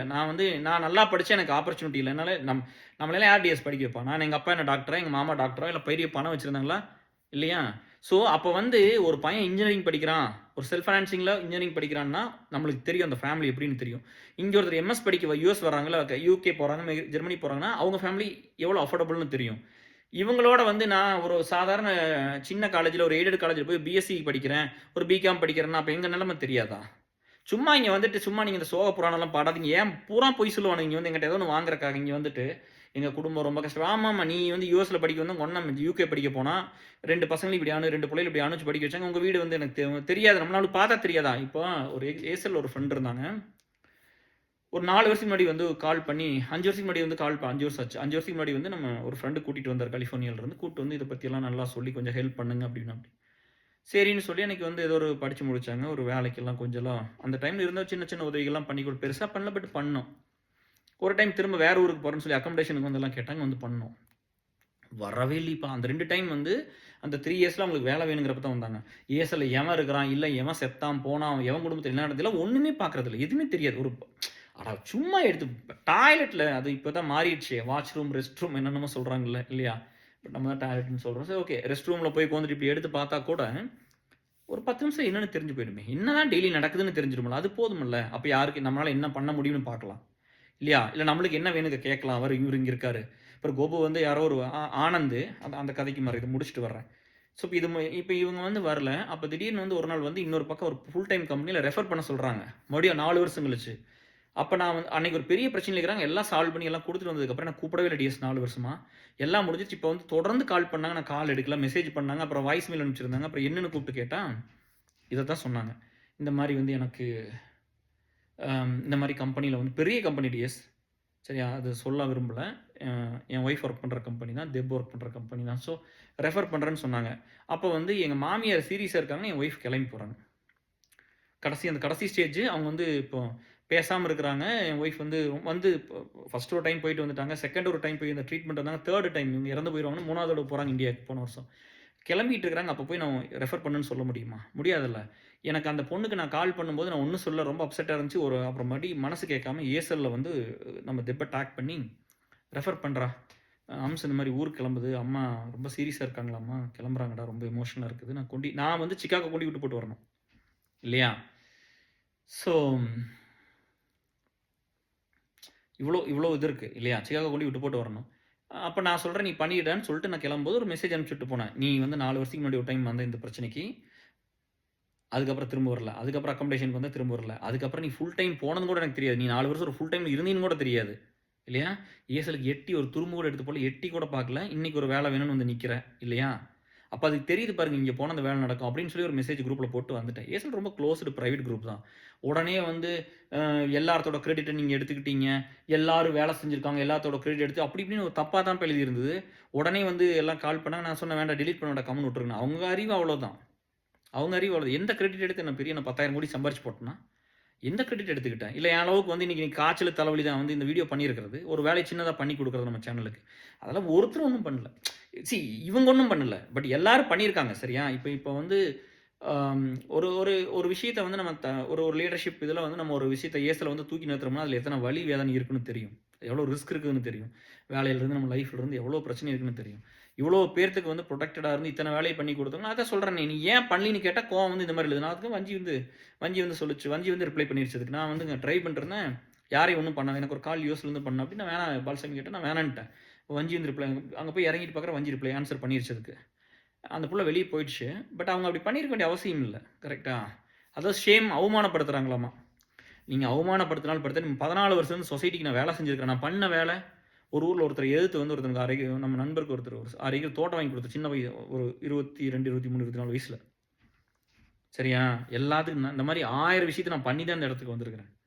அதெல்லாம் இல்லைன்னு போயிருமேன்னு ஒருத்தர் வந்து அப்படி சும்மா சொன்னால் மட்டும் வந்து வடிவேல் நிலமை தான் உங்களுக்கு எல்லாம். சரியா? நம்மளையெல்லாம் வந்து ஒருத்தர் ஒன்றும் பண்ணலாம் முடியாது. அப்படியெல்லாம் வந்து நீங்கள் வந்து பாடி ஷேமிங் பண்ணிடுவீங்க. அந்த மாதிரி வந்து அந்த மாதிரி எடுத்துக்கிட்டு வந்து உடனே தப்பாக எழுதிடுறது. அதெல்லாம் நடக்கவே நடக்காதீங்க. அதே தான் வந்து இப்போ இன்னொரு ஃப்ரெண்ட் இருந்த அப்படி நான் வந்து ஒரு மெசேஜ் போட்டிருந்தேன். அப்போ வந்து எனக்கு வாஷிங்டனில் யார் தெரியுமா கோபு தெரியும்னு மெசேஜ் பண்ணியிருந்தாரு. ஆஃப்லைனில் பேசுகிறேன், நான் ஆஃப்லைனில் பேசிட்டு அப்படி எனக்கு முதல் நாள் கூப்பிட்டா அப்படி நான் எடுக்கல, எனக்கு கொஞ்சம் வேலை இருந்துச்சு. 2வது நாள் கூப்பிட்டா அப்படி நான் வீடியோ பண்ணிட்டு இருந்தேன், அந்த பார்ட் 12 பண்ணேன். அப்புறம் நான் சொன்னேன் முடிச்சுட்டு வந்து கூப்பிட்றேன். அப்புறம் மறுபடியும் வந்து கூப்பிட்டா அப்படி பேசினேன் அப்படின்னா ஒரு என்னை விட $35,000 சம்பளம் எச்சா வாங்குற அப்படி. நான் சத்தம் போட்டேன் ஒரு 10 நிமிஷம். ஹானஸ்ட்டாக திட்டினேன். சிரிச்சிட்டே இருந்தேன் அப்படி. ஏன்னா நீ ஏன் எதுவும் பண்ணல? நீ ஏன் வந்து இதுக்கு பண்ண மாட்டேங்கிற? உன்னால் முடிஞ்ச ஏதோ ஒன்று ஏஎஸ்எலுக்கு பண்ணியிருக்கலாம். இத்தனை வருஷமாக கூட இருக்க ஏன் பண்ண மாட்டேங்கிற? அப்போ இது மட்டும் உனக்கு வேணும் ஏஎஸ்எல் இருந்து இல்லையா? உனக்கு என்ன வேணாலும் ஏஎஸ்எல் இருந்து பண்ணிடணும். உனக்கு என்ன வேணாலும் தெரிஞ்சுக்கணும், பிடிச்சிக்கணும், எல்லாமே ஹெல்ப் பண்ணிடணும், சப்போர்ட் பண்ணிடணும். ஆனால் நீ திருப்பி எதுவும் பண்ண மாட்டேன். இல்லை மச்சி நான் ப்ராடக்ட் கம்பெனியில் ஒர்க் பண்ணேன். இது மாதிரி நிறையா வந்து இப்போ ஒரு சர்வீஸ் கம்பெனி இல்லைடா நிறையா பிடிச்சி வச்சுட்டாங்க மச்சி அப்படி இப்படின்னு அப்படின்னா 4 வயசு சின்ன பையன் வாடாப்படம் தான் கூடும் அப்படின்னா ஒரு சில நண்பர்கள் நீ வாடாப்படம் கூடுவாங்க சின்ன வயசு பையனாக இருந்தால். இல்லைடா இப்படி ஆகிப்போச்சு. நான் சொன்னேன் அதுக்கு தானே சம்பளம் நிறைய கொடுக்குறான். காரணம் சொல்லாத சோறு திங்கிறையில்ல 3 நேரம் சாப்பிட்றோம்ல. நம்ம வேணுங்கிறதெல்லாம் வாழ்க்கையில் பண்ணோம்ல. ஒரு பிள்ளைக்கு 2 பிள்ளை பெற்றுக்கிட்டோம்ல. எல்லாத்தையும் எல்லாம் பண்ணி சம்பாரிச்சது எல்லாம் பண்ணுறீல்ல. அப்புறம் ஏசலுக்கு ஏன் இல்லாமல் போச்சு நேரம்? உனக்கு ஒன்று இல்லைன்னா நீ எடுத்துக்கூடாது. நீங்கள் ஒன்று கொடுக்கறக்கு மனசு இல்லை, ஒன்று பண்ணுறக்கு மனசு இல்லை, நீ எந்த உதவியும் எடுத்துக்காதீங்க. அவ்வளோதான். அப்படி தான் நான் அவன்கிட்ட சொன்னேன். சாரி மச்சி இனிமேல் பண்ணுறேன் அப்படின்ட்டு. இதுதான் ஃப்ரெண்ட்ஷிப். ஏன்னா அவனுக்கு தெரியும். அவன் நானும் ஒரே அளவு தான் டிசிஎஸ்ல இருந்தோம். இன்ஃபேக்ட் நான் அவனுக்கு மேல் லெவலில் தான் இருந்தேன். ஒரு ரோல் மேனேஜர் அந்த மாதிரி தான் இருந்தேன். லீட் பண்ணி டீம் தான் வச்சிருந்தேன் நான். இவன் மெம்பராக தான் இருந்தேன். அப்படி 2 பேருக்கு ஒரே ஸ்கில் செட்டு தான். நான் லீடர்ஷிப் ரோலும் பண்ணிட்டு இருந்தேன். அங்கிருந்து வந்து யூஐ கற்றுக்கிட்டு வந்து இப்போ நம்மளோட 30,000 40,000 அதிகமாக சம்பளம் வாங்குற அப்படி. 50,000 அதிகம் 30,000 இப்போ 30,000 படி இதுக்கு முன்னாடி 50,000 அதிகமாக வாங்கின அப்படி. சரி நல்லா வாழ்ந்து நல்லா இருக்கட்டும், நல்லதை படிச்சுட்டு போட்டு நம்ம இங்கே வந்துட்டா கொஞ்சம் நேரத்தை பிச்சிங்க கொடுக்குறனால நம்மளால் அது பண்ண முடியல. கரெக்ட் போயிட்டு போகுது. சரியா பிரச்சனை இல்லை. ஆனால் நீங்கள் வந்து இப்போ இதை விட என்ன விட இன்னும் 2 மடங்கு சம்பளத்துக்கு போனவங்க இருக்காங்க, 3 மடங்கு அதிகமாக வாங்குறவங்க இருக்காங்க. அவங்க எல்லாம் ஏசில் தான் இருக்காங்க. சந்தோஷம் தான். அவங்க பெருசாக இருந்தால் தான் நான் பெருசாவேன், இந்த ஊர் பெருசாகும், உலகம் பெருசாகும், எல்லாரும் நல்லா வரட்டும். பட் இங்கே வந்து எட்டி பாருங்கன்னு நான் சொல்கிறேன். அந்த அந்த சிந்தனை கொஞ்சமாவது இருக்கணும். நம்ம கொஞ்சமாவது நீங்கள் நல்லது பண்ணி தான் ஒரு ஃப்ரெண்ட்ஷிப். நீங்கள் நல்லது பண்ணால் தான் உங்களுக்கு மக்கள் இருப்பாங்க கூட. 4 பேர் இருந்தால் கூட உங்களுக்கு நல்லது பண்ணத்தான். எனக்கு யாருமே இல்லை ஃப்ரெண்ட்ஸ் இல்லைன்னு சொல்கிறோம்ல, நீ யாருக்கு ஒன்றும் பண்ணியிருக்க மாட்டேன். சரியா? கஞ்ச பிசினாரியாக இருந்தால் எப்படி இருந்திருப்பாங்க யாராவது? நீ காசுனா ஐயோ ஐயோன்னு அடிச்சுட்டு கூட யார் இருப்பாங்க? தூக்கி போட்டு போயிடுவது இருந்தாலும். சரியா? சேக்ரமெண்டோவில் வந்து ஒரு ஃப்ரெண்டோட குழந்தை வந்து இறந்துருச்சு. யாரையுமே நான் வினோத் என் ஒய்ஃப் அப்போ லீவ் போட்டு வந்தாங்க. லீவ் போட்டால் கான்ட்ராக்டில் காசு கிடைக்காது. சரியா? நான் வந்து ஒன்றுமே சொல்லல. இங்கிருந்து போனோம் 8500 கையில் கொடுத்து $8,500 எடுத்து கொடுத்து விட்டு அக்கௌண்ட்டில் வந்து எடுத்து கொடுத்துட்டு வந்துட்டேன். அப்புறம் வந்து வெங்கடேஞ்சலோட ட்ரைவ் பண்ணி ஏஎஸ்எல்ல வந்து கேட்டால் அப்படி நான் வந்து 2015 அது 16 வந்து கேட்டால் அப்படி என்ன பண்ணுறீங்க? கேஆர் கொடுத்துட்டாருன்னொன்னே இப்போ நீங்கள் எவ்வளோ கழிச்சு நான் சொன்னேன் எனக்கு $8,500 கலெக்ட் பண்ண நம்ம ஏஎஸ்எல்ல வாங்கி உங்களுக்கு கொடுத்துர்லான்னு சொன்னேன். அப்படி நான் சொன்னேன் எனக்கு $1,000 எடுத்துக்கங்க கான்ட்ரிபியூஷன் அப்படின்னு சொன்ன. அப்படி வேணாம் கேர். இப்போ நீங்கள் லீவ் போட்டு போனால் உங்களுக்கு சம்பளம் வராது, உங்கள் ஒய்ஃபுக்கு வராது. அதனால் நீங்கள் ஒரு $100 மட்டும் போடுறோன்னு அப்படி. இல்லை வேண்டாம், நாங்கள் 2 பேர் லீவ் போட்டால் எங்களுக்கு காசு வராது. சரி கான்ட்ராக்டிங்கில் இருந்தோம். $300 $200 வந்தாலும் காசு இல்லை. நான் வந்து திரும்ப $1000 வச்சுக்கிட்டேன். $1000 வேண்டாம், எனக்கு அதுவோ மிச்சம் கழிச்சிட்டு கொடுன்னு சொன்னேன். சரியா? நீங்கள் ஒரு ₹10 கொடுக்க முடியலன்னா அந்த லெவல் தான் உங்களுக்கு இருக்கும். ஆனால் போட்டி பொறாமை நம்மளை வந்து 10 பேர் பிடிக்குது பெருசுன்னு சொல்லிட்டாங்கன்னா இப்போ தாங்க முன்னே போய் சாகுங்க. நான் என்ன பண்ணுறது? போட்டி பொறாமையில் எரிஞ்சு போயிட வேண்டியது அவ்வளோதான். நல்லது பண்ணுங்க. அங்கே வாங்க. இப்போ பேரண்ட்ஸ் அதை சொல்லி கொடுங்க. அது நம்ம இதில் ஒரு சிலர் பார்க்கணும், ஐயோ என் பையன் இதை சம்பாரிச்சிட்டான் அதை சம்பாரிச்சிட்டான்னு 10 பேருக்கு ஏதோ ஒன்று பண்ணியிருப்பான்னு சொல்லி பார்க்கலாம். உங்கள் பையன் 20 வருஷம் அமெரிக்காவில் இருக்கட்டும், ஒரு 10 பேர் அவன் வாழ்க்கையில் 20 வருஷம் இருந்துட்டான்ல, 10 பேருக்கு ஒரு நல்லது பண்ணணும் ஒன்றை சொல்லுங்க பார்க்கலாம். ஒரு குண்டூசி அளவுக்கு சொல்லுங்க பார்க்கலாம். சுயநலமாக ஒரு குழந்தையை பெற்றுக்கிட்டு நீங்கள் சுயநலவாதியாக இருந்துக்கிட்டு இந்த சொசைட்டியை அழிச்சு நாசம் பண்ணி அரிச்சு இந்த கண்டிஷனை கொண்டு விட்ட அப்பா அம்மா அத்தனை பேர் அனாதை இல்லத்துக்கு தான் நீங்கள் போவீங்க. சரியா? நீங்க தான் அந்த குழந்தைகளை கெடுத்தது. குழந்தைங்க வந்து என்னன்னா இது ஆமா இந்த மாதிரி ஒரு அப்பா அம்மா இருந்தால் அந்த குழந்தைங்க அப்படிதான் ஆகும். அப்ப இந்த சமுதாயம் இப்படிதான் ஆயிப்போச்சு. இங்க எல்லாரும் சுயநலவாதிகளை மாறி மோசமா இருந்தாங்க. அவன் நம்மளுக்குள்ள இருக்கிறது என்னவா இருக்கணும் இல்லையா? அதை யோசிக்கணும்ல. நம்ம உடம்பு வலிக்காம நோகாம இருக்கணும் அப்படின்னு நினைக்கிறேன். இப்போ ஆர்கான்ஸ்ல என்ன பண்ணும்? நோகாம இருந்து எல்லா வேலையும் பண்ணிடணும். சுயநலவாதியா இருந்து எல்லாம் பண்ணிடணும். அப்படியே வந்து சொகுசா இருந்துடணும். அப்படி வாழ்க்கை அவங்களுக்கு இதேதான். அவங்களுக்கு இதே வாழ்க்கை தான், நம்மளுக்கு இதே வாழ்க்கை தான். சரியா? அப்ப இல்லாத பையனும் புள்ள என்ன பண்ணும்? சோறுல இன்னைக்கு நம்ம சொல்றோம்ல, அப்படியே வந்து எல்லாமே அப்படியே சொர்க்க பூமியா இருக்குதுன்னு. இப்போ சினிமாலாம் வந்துச்சுன்னா, நான் சினிமாவ வந்து நம்ம தப்புன்னு சொல்லடி. அவங்களும் மக்கள் தான், மனுசங்க தான். அவங்க ஒரு பொழப்புத்தனத்த நோக்கி போறாங்க இல்லையா? நானும் அவங்களும் பொழைக்கணும், அந்த குடும்பம் வாழணும், நல்லா இருக்கட்டும். பட் நான் என்ன சொல்றேன்னா, நீங்க அதே பொழப்பா இருந்துறாதீங்கன்னு சொல்ல வர்றேன். அது லைஃப்ல ஒரு பார்ட் தான். ஒரு புக் எடுத்தீங்கன்னா, அது ஒரு பேஜ் தான். அதுவே புக் கிடையாது. நம்ம என்னன்னா, எந்நேரமும் எதுலயே உட்காந்துக்கிட்டு இருந்தா? அப்புறம் அப்படிதான் பண்ணுவாங்க. அப்புறம் அங்கருந்து ஒருத்தர் வருவாங்க. அவங்க நம்மள ஆளணும்னு நினைப்பாங்க. எல்லாமே பண்ணுவாங்கப்பா அவங்க. அப்புறம் அவங்க நான் ஸ்பெஷல் பீப்பிள்னு சொல்லிக்குவாங்க. இப்ப நான் நேத்து போன வீடியோல சொன்னேன். என் பையன் அவங்கலாம் ஒரு ஸ்பெஷல் ப்ரீட் கிடையாதுப்பா. உங்கள மாரி தான் அப்படின்னு. நான் அமெரிக்கா வந்துட்டேன். தனியா போராடி வந்துட்டு அம்மலாம் வந்தா என்ன பெருசா நான் 2 ரெக்க கட்டி பறக்கிறேனா? ரெக்க கட்டி பறக்குதையா அண்ணாமலை சைக்கிள் அப்படின்னு நான் சொல்றேன். எல்லாம் ஒண்ணு தான். அங்கிருந்து வந்து இங்க வந்ததுனால எனக்கு சேர்த்தி பண்ண முடியுது. அங்கிருந்தா அப்புறம் உங்களுக்கு கொஞ்சம் கம்மியா தான் பண்ணியிருப்பேன். இவ்வளவுதான். சரிங்களா? காசுன்னு என்கிட்ட இருந்து வெளிய போனா, அது யாருக்காவது தான தர்மம் பண்ணணும் தான் டியர்ஸ். மத்தபடியெல்லாம் வந்து வேற ஒண்ணும் பெருசா நான் தான் சொன்னேனே, குடிச்ச காலத்துல ஜேம்சன் தான் வாங்கி குடிப்பேன். பிளாக் லேபிள் கூட வாங்கிட்டு தான் போயிருக்கிறேன். நான் குடிக்க மாட்டேன் டியர்ஸ். எனக்குன்னு எல்லாமே கம்மியா தான் செலவு பண்ணிக்குவேன். இவனுங்களுக்கு இந்த பசங்க கூடுறவங்களுக்கெல்லாம் தெரியும். எல்லாத்துக்கும் தெரியும். சரிங்களா? எல்லாத்துக்குமே தெரியும். அப்ப என்னன்னா, ஆள் நல்லா இருந்து போல்டா நல்லா இருந்த டைம்ல, அந்த ட்ரெஸ்ஸஸ் நார்மலா போட்டா கூட நல்லா இருந்தது. இதுதான் உண்மை. வேறையெல்லாம் ஒண்ணும் இல்ல. அது எப்படி நம்ம கிரெடிட் எடுத்துக்க முடியும்? நம்ம ஒண்ணும் பெரிய அஜித் குமார் கிடையாது. பட் என்னமோ கண்ல பார்க்குற மாரி இருந்திருப்போம் ஒரு வயசுல. எல்லாரும் அப்படித்தானே. சின்ன வயசுல எல்லாரும் அழகா தானே இருந்திருப்பாங்க. இவ்வளவுதான். நம்மட்ட இருந்து பணம்னு போனா இப்படி தான் போயிருக்கும். மத்தபடிலாம் வந்து ஒரு ரூபாய் வந்து தப்பான விதத்துல எங்கேயும் போய் செலவு பண்ணல. எங்கேயும் குடுத்த இது மாரிலாம் குடுத்தா தான தர்மமா தான் இருந்திருக்கும். இல்லாதவங்களுக்கு குடுத்தா இருக்கும். ஒண்ணு வேலைய செஞ்சதா இருக்கும். ஒரு கான்ட்ரிபியூஷன் இருக்குன்னா சொல்றேன் பாருங்க. கான்ட்ராக்டிங்ல இருந்தா கூட அந்த இடத்துக்கு நம்ம $1000 குடுத்தோம். அப்பவே தூக்கி குடுத்துட்டோம். 1000 வருஷம் குடுக்குறது இந்த தடவ இவருக்கு குடுத்துறலாம். அப்படிதான் நம்ம பண்ணியிருக்கோம். அப்ப கூட வந்து $10 குடுக்காத ஆளுகள்லாம் இருக்குது. அப்ப அவன் அப்படிதான் பேசுவான். இது வந்து பேரண்ட்ஸ்ட்ட இருந்து வரணும். எப்படி வரணும்னா, டேய் இங்க பாரு, அம் இது வந்து நிலையில்லாத வாழ்க்கைன்னு தெரியணும். இது நம்ம யாரும் இங்க பெர்மனன்ட்டா இருக்க போறதில்ல. ஒரு சிலர் கொஞ்சம் குர்றான்னு நீ சொல்லிக் குடுத்து வளர்த்தணும். நீ தான் சொல்றதே இல்லையே. அதாவது 1% குடுங்க. இப்போ ஏர்செல் அலுமினிங்கிறது வந்து ஒரு என்டர்டெயின்மென்ட் பொழுதுபோக்கு கிடையாது. இது வாழ்க்கைக்கு உண்டானது. நம்ம வந்து இங்க வந்து ஒரு வேலையில இருந்து எல்லாத்துக்கும் ஒரு பர்சனல் லைஃப்ல இருந்து எல்லாத்துக்குமே நம்ம உதவி பண்றோம். இல்லையா? நம்ம அப்படிலாம் இருக்கும்போது இங்க தான் கூட்டம் அதிகமா இருக்கணும். இங்க தான் மூஞ்சிட்டு இருக்கணும். இங்க தான் கேஆர் பார்க்க வரணும். இங்க தான் வந்து வஞ்சி பார்க்க வரணும். செல்வி பார்க்க வரணும். கௌதமி பார்க்க வரணும். இல்லையா? சாரு பார்க்க வரணும். மனோஜ் பார்க்க வரணும். ஜிபி பார்க்க வரணும். கோபு பார்க்க வரணும். எம்கே எத்தனை லீடு பாபுஜி பார்க்க வரணும். எத்தனை லீட்ஸ் இங்க இருக்காங்க? புதுசா வந்த சேது வரைக்கும், ரகு வரைக்கும் எவ்வளோ பேர்த்த வச்சிருக்கிறோம்? இவ்வளோ இத்தனை பேர் பீப்புளுக்காக வேலை செய்றாங்க. இவ்வளோ பேர் இப்படிலாம் இருக்கும்போது நீங்க இவங்கள பார்க்கறக்கு வரலாம். ஆனா நீங்க வர்றதில்ல. இங்க வர்றதில்ல. அதனால அப்போ உங்களுக்கு அப்படிதான்ப்பா லைஃப் இருக்கும். ஒண்ணும் பண்ண முடியாது. சரியா? இது அப்புறம் இன்னொன்னு சொல்றேன் பார்த்துக்க. நாங்க காலேஜ் ஃப்ரெண்டு, நாங்க ஸ்கூல் ஃப்ரெண்ட் இதெல்லாம் நிக்கவே நிக்காது. இது எந்த ஃப்ரெண்ட்ஸும் நீங்க நான் இன்னைக்கு இந்த வீடியோல இருக்கும். நீங்க எவ்வளோ க்ளோஸா காலேஜ் ஃப்ரெண்டா இருந்தா கூட ஒரு ஸ்டேஜ்ல அவங்க விட்டு போட்டு போயிருவாங்க.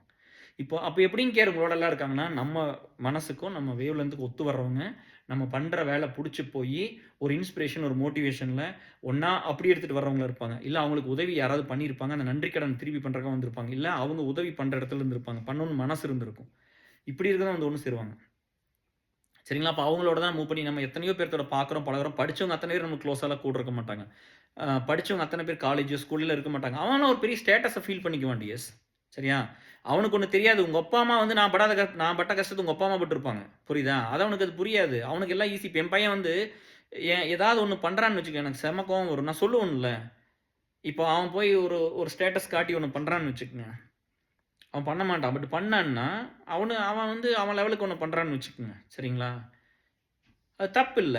கொஞ்சம் பின்னாடி திரும்பி பாருடா. உங்க அப்பா வந்து ரோடோட பரதேசி சுத்திக்கிட்டு இருந்தான்னு தெரியாது. இல்லையா?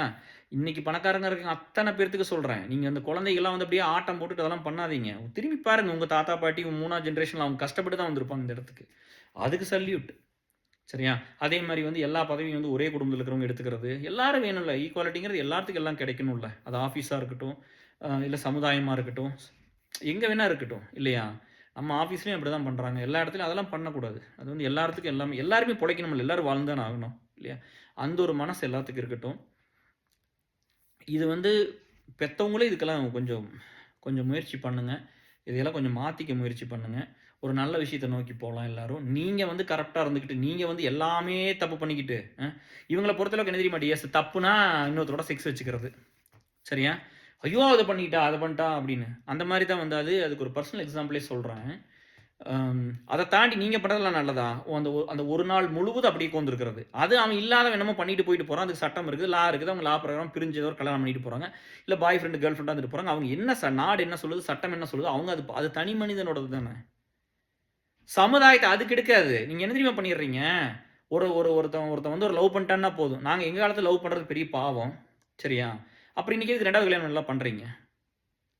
ராஜாராம் மோகன் ராய் வந்து அந்த காலத்தில் வந்து அந்த அந்த அப்போ வந்து சண்டை போடாமல் அது வரைக்கும் நம்ம தீயில தானே, சதியில் தானே எல்லாத்தையும் போட்டுட்டு இருந்தோம். பொம்பளையில் பூரா புருஷன் சேர்த்து தீயில போட்ட சமுதாயம் தானே. அன்னைக்கு அது வந்து இந்தியன் கான்ஸ்டியூஷன் லா இல்லையா? அப்படி சட்டம் அப்படி தானே இருந்துச்சு. அப்போ ஒவ்வொருத்தரும் அந்த சட்டத்தை மாற்றி எழுதிட்டே தான் இருக்காங்க. ஒவ்வொருத்தரும் மக்களுக்காக போராடுறவங்க வந்து அந்த ஹியூமன் எவால்யூஷன் ஒன்று பண்ணிட்டு தான் இருக்காங்க. அவர் சாகக்கூடாதுன்னு சொல்லி வச்சிருந்தாரு இல்லையா? அதுக்கப்புறம் ஒரு 100 வருஷம் கழிச்சு வந்து இறந்துட்டா வெள்ளை சீலை கட்டி வச்சு மூளையில் வச்சுருந்தோம் பொம்பளையில். அப்புறம் வந்து சரி அவங்க வெளியில் வரலான்னு வச்சுருந்தோம். அதுக்கப்புறம் வந்து குழந்தை இல்லாட்டி கல்யாணம் பண்ணிக்கலாம்னு வச்சுருந்தோம். அதுக்கப்புறம் கல்யாணம் பண்ணலாம், குழந்தை இருந்தாலும் பண்ணலாம், மனமுறிவு வந்துருச்சுன்னா அது பண்ணலாம்னு வச்சுருந்தோம். இப்போ எல்லாமே நார்மல் ஆயிடுச்சு. இப்போ எல்லாம் மாறிட்டு தானே வருது இல்லையா? சொசைட்டியை வந்து பால் பண்ணுறது உடனே ஆணுன்னா பின்ன அது அந்த அந்த அந்த அந்த ஈர்ப்பு இருக்க தான் செய்யும். அதுக்கு அப்படியே வந்து இப்போ எரியற நெருப்பில் எண்ணெய் ஊற்றாதீங்கன்னு தான் சொல்கிறது. சரிங்களா? அதை வந்து பண்ணாமல் விட்டு போட்டு அதையவே பேசிக்கிட்டு தப்புனா அதுதான் தப்பாமா. அப்போ நீங்கள் பண்ணுறதுல தப்பு இல்லையா? ஒரு அம்மா பொழுதுனைக்கு அது 20 வருஷமா கொஞ்சம் சீரியல் தான் பார்த்துருக்குது. நீங்கள் பண்ண தப்பு கிடையாதா? இந்த உயிர் உங்கள் உடம்புல தங்கி இருக்குது. நம்ம எவ்வளோ கிஃப்டடு. நீங்கள் என்ன பண்ணீங்க? உங்களை நல்லா தானே 20 வருஷம் இருந்தீங்க, ஆக்டிவாக தானே இருந்திருப்பீங்க. நீங்கள் என்ன பண்ணீங்க? இந்த நாட்டுக்கு என்ன பண்ணீங்க? இந்த கஷ்டப்பட்ட மக்களுக்கு என்ன பண்ணீங்க? அப்போ எப்படி இதெல்லாம் நடக்கும்? அது ஏதாவது கொஞ்சமாவது ஒருத்தர் பண்ணணும்னு இருக்கணும். ஒரு சமுதாய பொறுப்பு கொஞ்சமாவது நம்ம பண்ணிடணும்னு இருக்கணும். அப்போ என்ன மாதிரி இருக்கிற பையன் எத்தனை கஷ்டப்பட்டு வந்திருப்பான்? என்ன மாதிரி எவ்வளோ பேர் இருக்கிறான்? இன்னைக்கு சொகுசாக இருந்து வாழ்றவங்க பெர்சன்டேஜ் கம்மி. கஷ்டப்படுற சோறு இல்லாமல் இருக்கிறவங்க 40 கோடின்னு சொல்கிறாங்க. சோறு இல்லாமல் தூங்குறாங்கன்னு சொல்லி எவ்வளோ பேர் இன்னும் எவ்வளோ பேர் கஷ்டப்படுறாங்க? அப்போ எல்லாரும் ஒரு உடல் உழைப்பு போட்டிருக்கலாம். எல்லாரும் ஒன்று தான் பண்ணியிருக்கலாம்ல. வாழ்க்கை முழுவதும் நீ என்ன என்ஜாய் பண்ணிட்டே இருப்பியா? அவனுக்கு ஆர்கன் அப்படி கடவுள் கொடுத்துருக்காரா? இரும்புல ஏதாவது பண்ணிட்டாரு என்ன? நான் அப்படியே அணுச்சு அப்படியே இருப்பேன். நான் அப்படி இருக்கும் செத்து போயிருவீங்க சீக்கிரம். அதெல்லாம் பண்ணக்கூடாது. இங்கே வந்து எல்லாத்துக்கும் ஒரு லிமிட் இருக்குல்ல. இதையெல்லாம் சொல்லி கொடுங்க. நீங்கள் எந்நேரம் வந்து 5 சீரியல் டெய்லி ஒரு 5 சீரியல் வாரத்துக்கு ஒரு நான் எங்கள் வீட்டில் ஒரு சீரியல் வரைக்கும் 15 வருஷத்தில் ஓடல. நான் யூஎஸ் வந்து 15 வருஷம் ஆச்சு. ஒரு சீரியல் ஓடாதீங்க. நல்ல படம் யாராவது சொன்னால் தான் நாங்கள் பார்ப்போம். சரிங்களா? இல்லாட்டி நாங்கள் அதுவும் பார்க்க மாட்டோம்.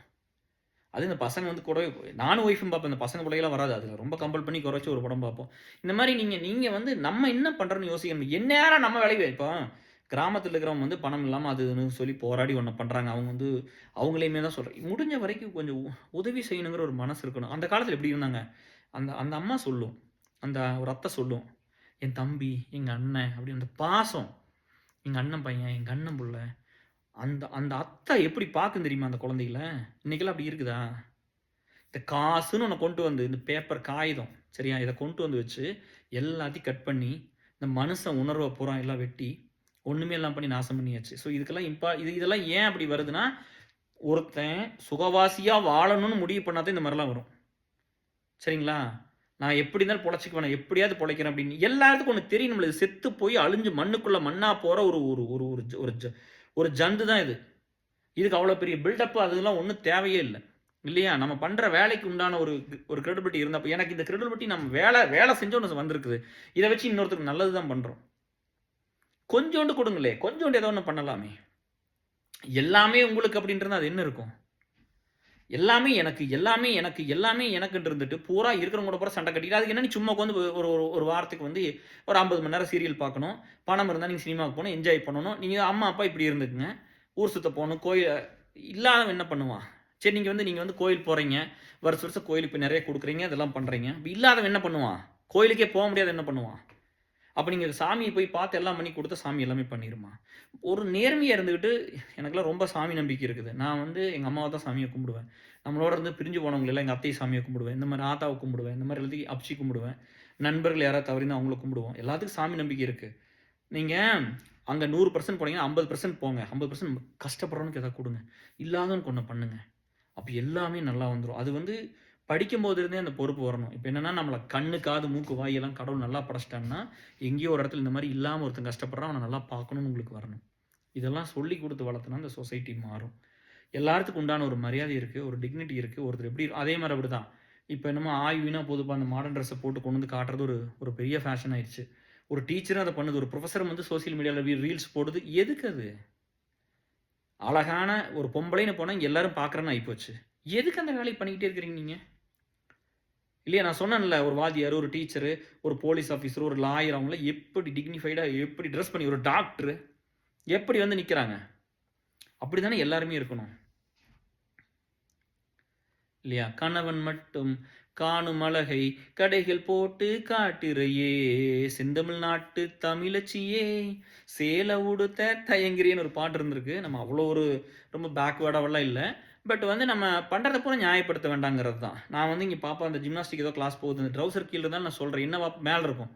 என்ன பாப்பா இப்படிலாம் போடுறேன்னு கேட்டா, இது டாடி இப்படி தான் எல்லாம் போடுறாங்க. இல்லாட்டி வந்து குதிக்க முடியாது அப்படின்லாம் சொல்லுவாப்படி. நான் அதுவே இது எல்லாமே நம்ம தான்ப்பா பார்த்து சொல்லணும். இவங்க இப்ப உங்க கண்ணுக்கு வந்து ஒண்ணு கொண்டு வந்து குடுக்குறாங்க. அது பூரா கரெக்ட்டா? அப்போ ஒரு அம்மாவும், ஒரு அப்பாவும் வந்து கொஞ்சம் கொஞ்சம் அதில ஃபோக்கஸ் பண்ணி பண்ணுங்க. சரியா? அது கொஞ்சம் பார்த்துக்குங்க. இங்க வந்து நம்மளுக்கு வந்து அந்த ஒரு பெரிய பொறுப்பு இருக்குது. சமுதாயத்து மேல நம்மளுக்கு ஒரு பெரிய பொறுப்பு இருக்கு. நம்ம அத பார்த்துக்கணும். நம்ம வந்து எப்படி வேணாலும் இருந்துக்குவேன், என்ன வேணா பண்ணிக்குவேங்கிறது யுவர் யுவர் யுவர் வந்து யுவர் இர்ரெஸ்பான்சிபிள் சிட்டிசன் தான். அது வந்து நீங்க அது ஒரு சுயநலவாதின்னா அவன் இர்ரெஸ்பான்சிபிள் சிட்டிசன் தான். அவன் ஒரு சுயநலம்னு ஒரு ஒரு இதுக்குள்ள போயிட்டான்னா, அவன் இந்த சமுதாயத்த அழிச்சிருவான். அவன் அந்த மனுஷங்கள பூரா பிரிச்சு இதெல்லாம் இருந்துகிட்டு, அப்ப கடைசியிலே அப்படியே நீ செத்து தொலைஞ்சிருன்னு சொல்றேன். நீ என்கிட்டலாம் வந்தே வந்த உன்னையெல்லாம் நான் பார்க்கவே கூடாதுன்னு சொல்றேன். சமுதாயத்த வந்து நாசம் பண்ணவும் நெறைய பேத்துக்கு அது பொறுப்பு இருக்கு. நம்ம நல்லது பண்ணோம் நல்லது இப்ப விவேக் பாத்தீங்களா சொன்னார்லப்பா.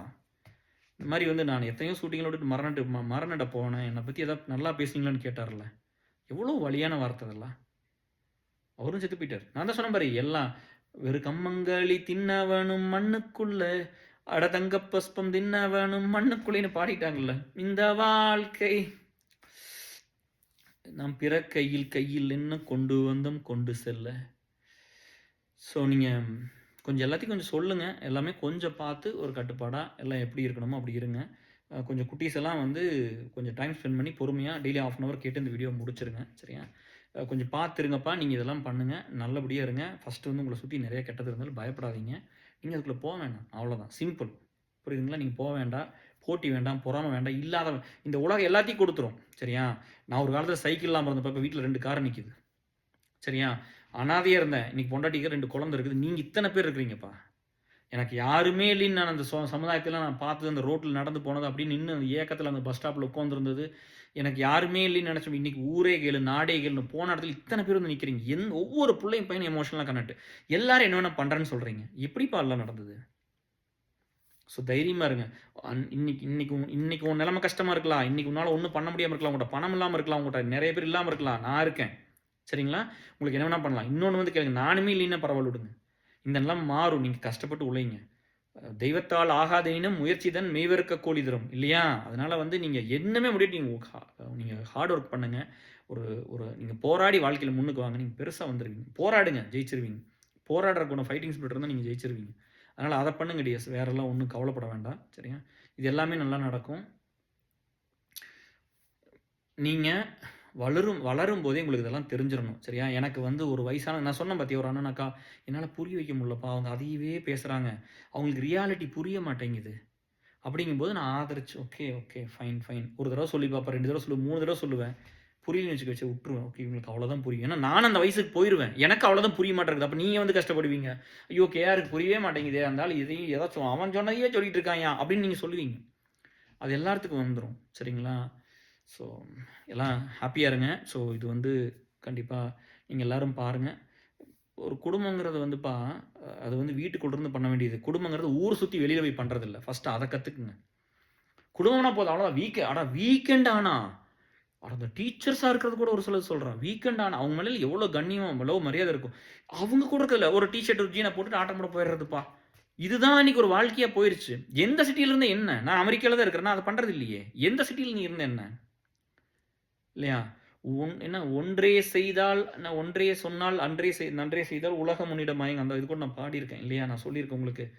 நிலை உயரும்போது பணிவு கொண்டால் உயிர்கள் உன்னை வணங்கும்னு கூட சொல்லியிருக்கேன். அதனால நீங்க எல்லாமே வீக்கெண்ட் ஆனா போது ஊர் சுத்த போயிரணும். வீக்கெண்ட் ஆனா போய் இது பண்ண போறேன். எனக்கு ஒரு நண்பர் இங்க இருந்தாரு. அந்த வீக்கெண்ட் ஆச்சுன்னா போதும்.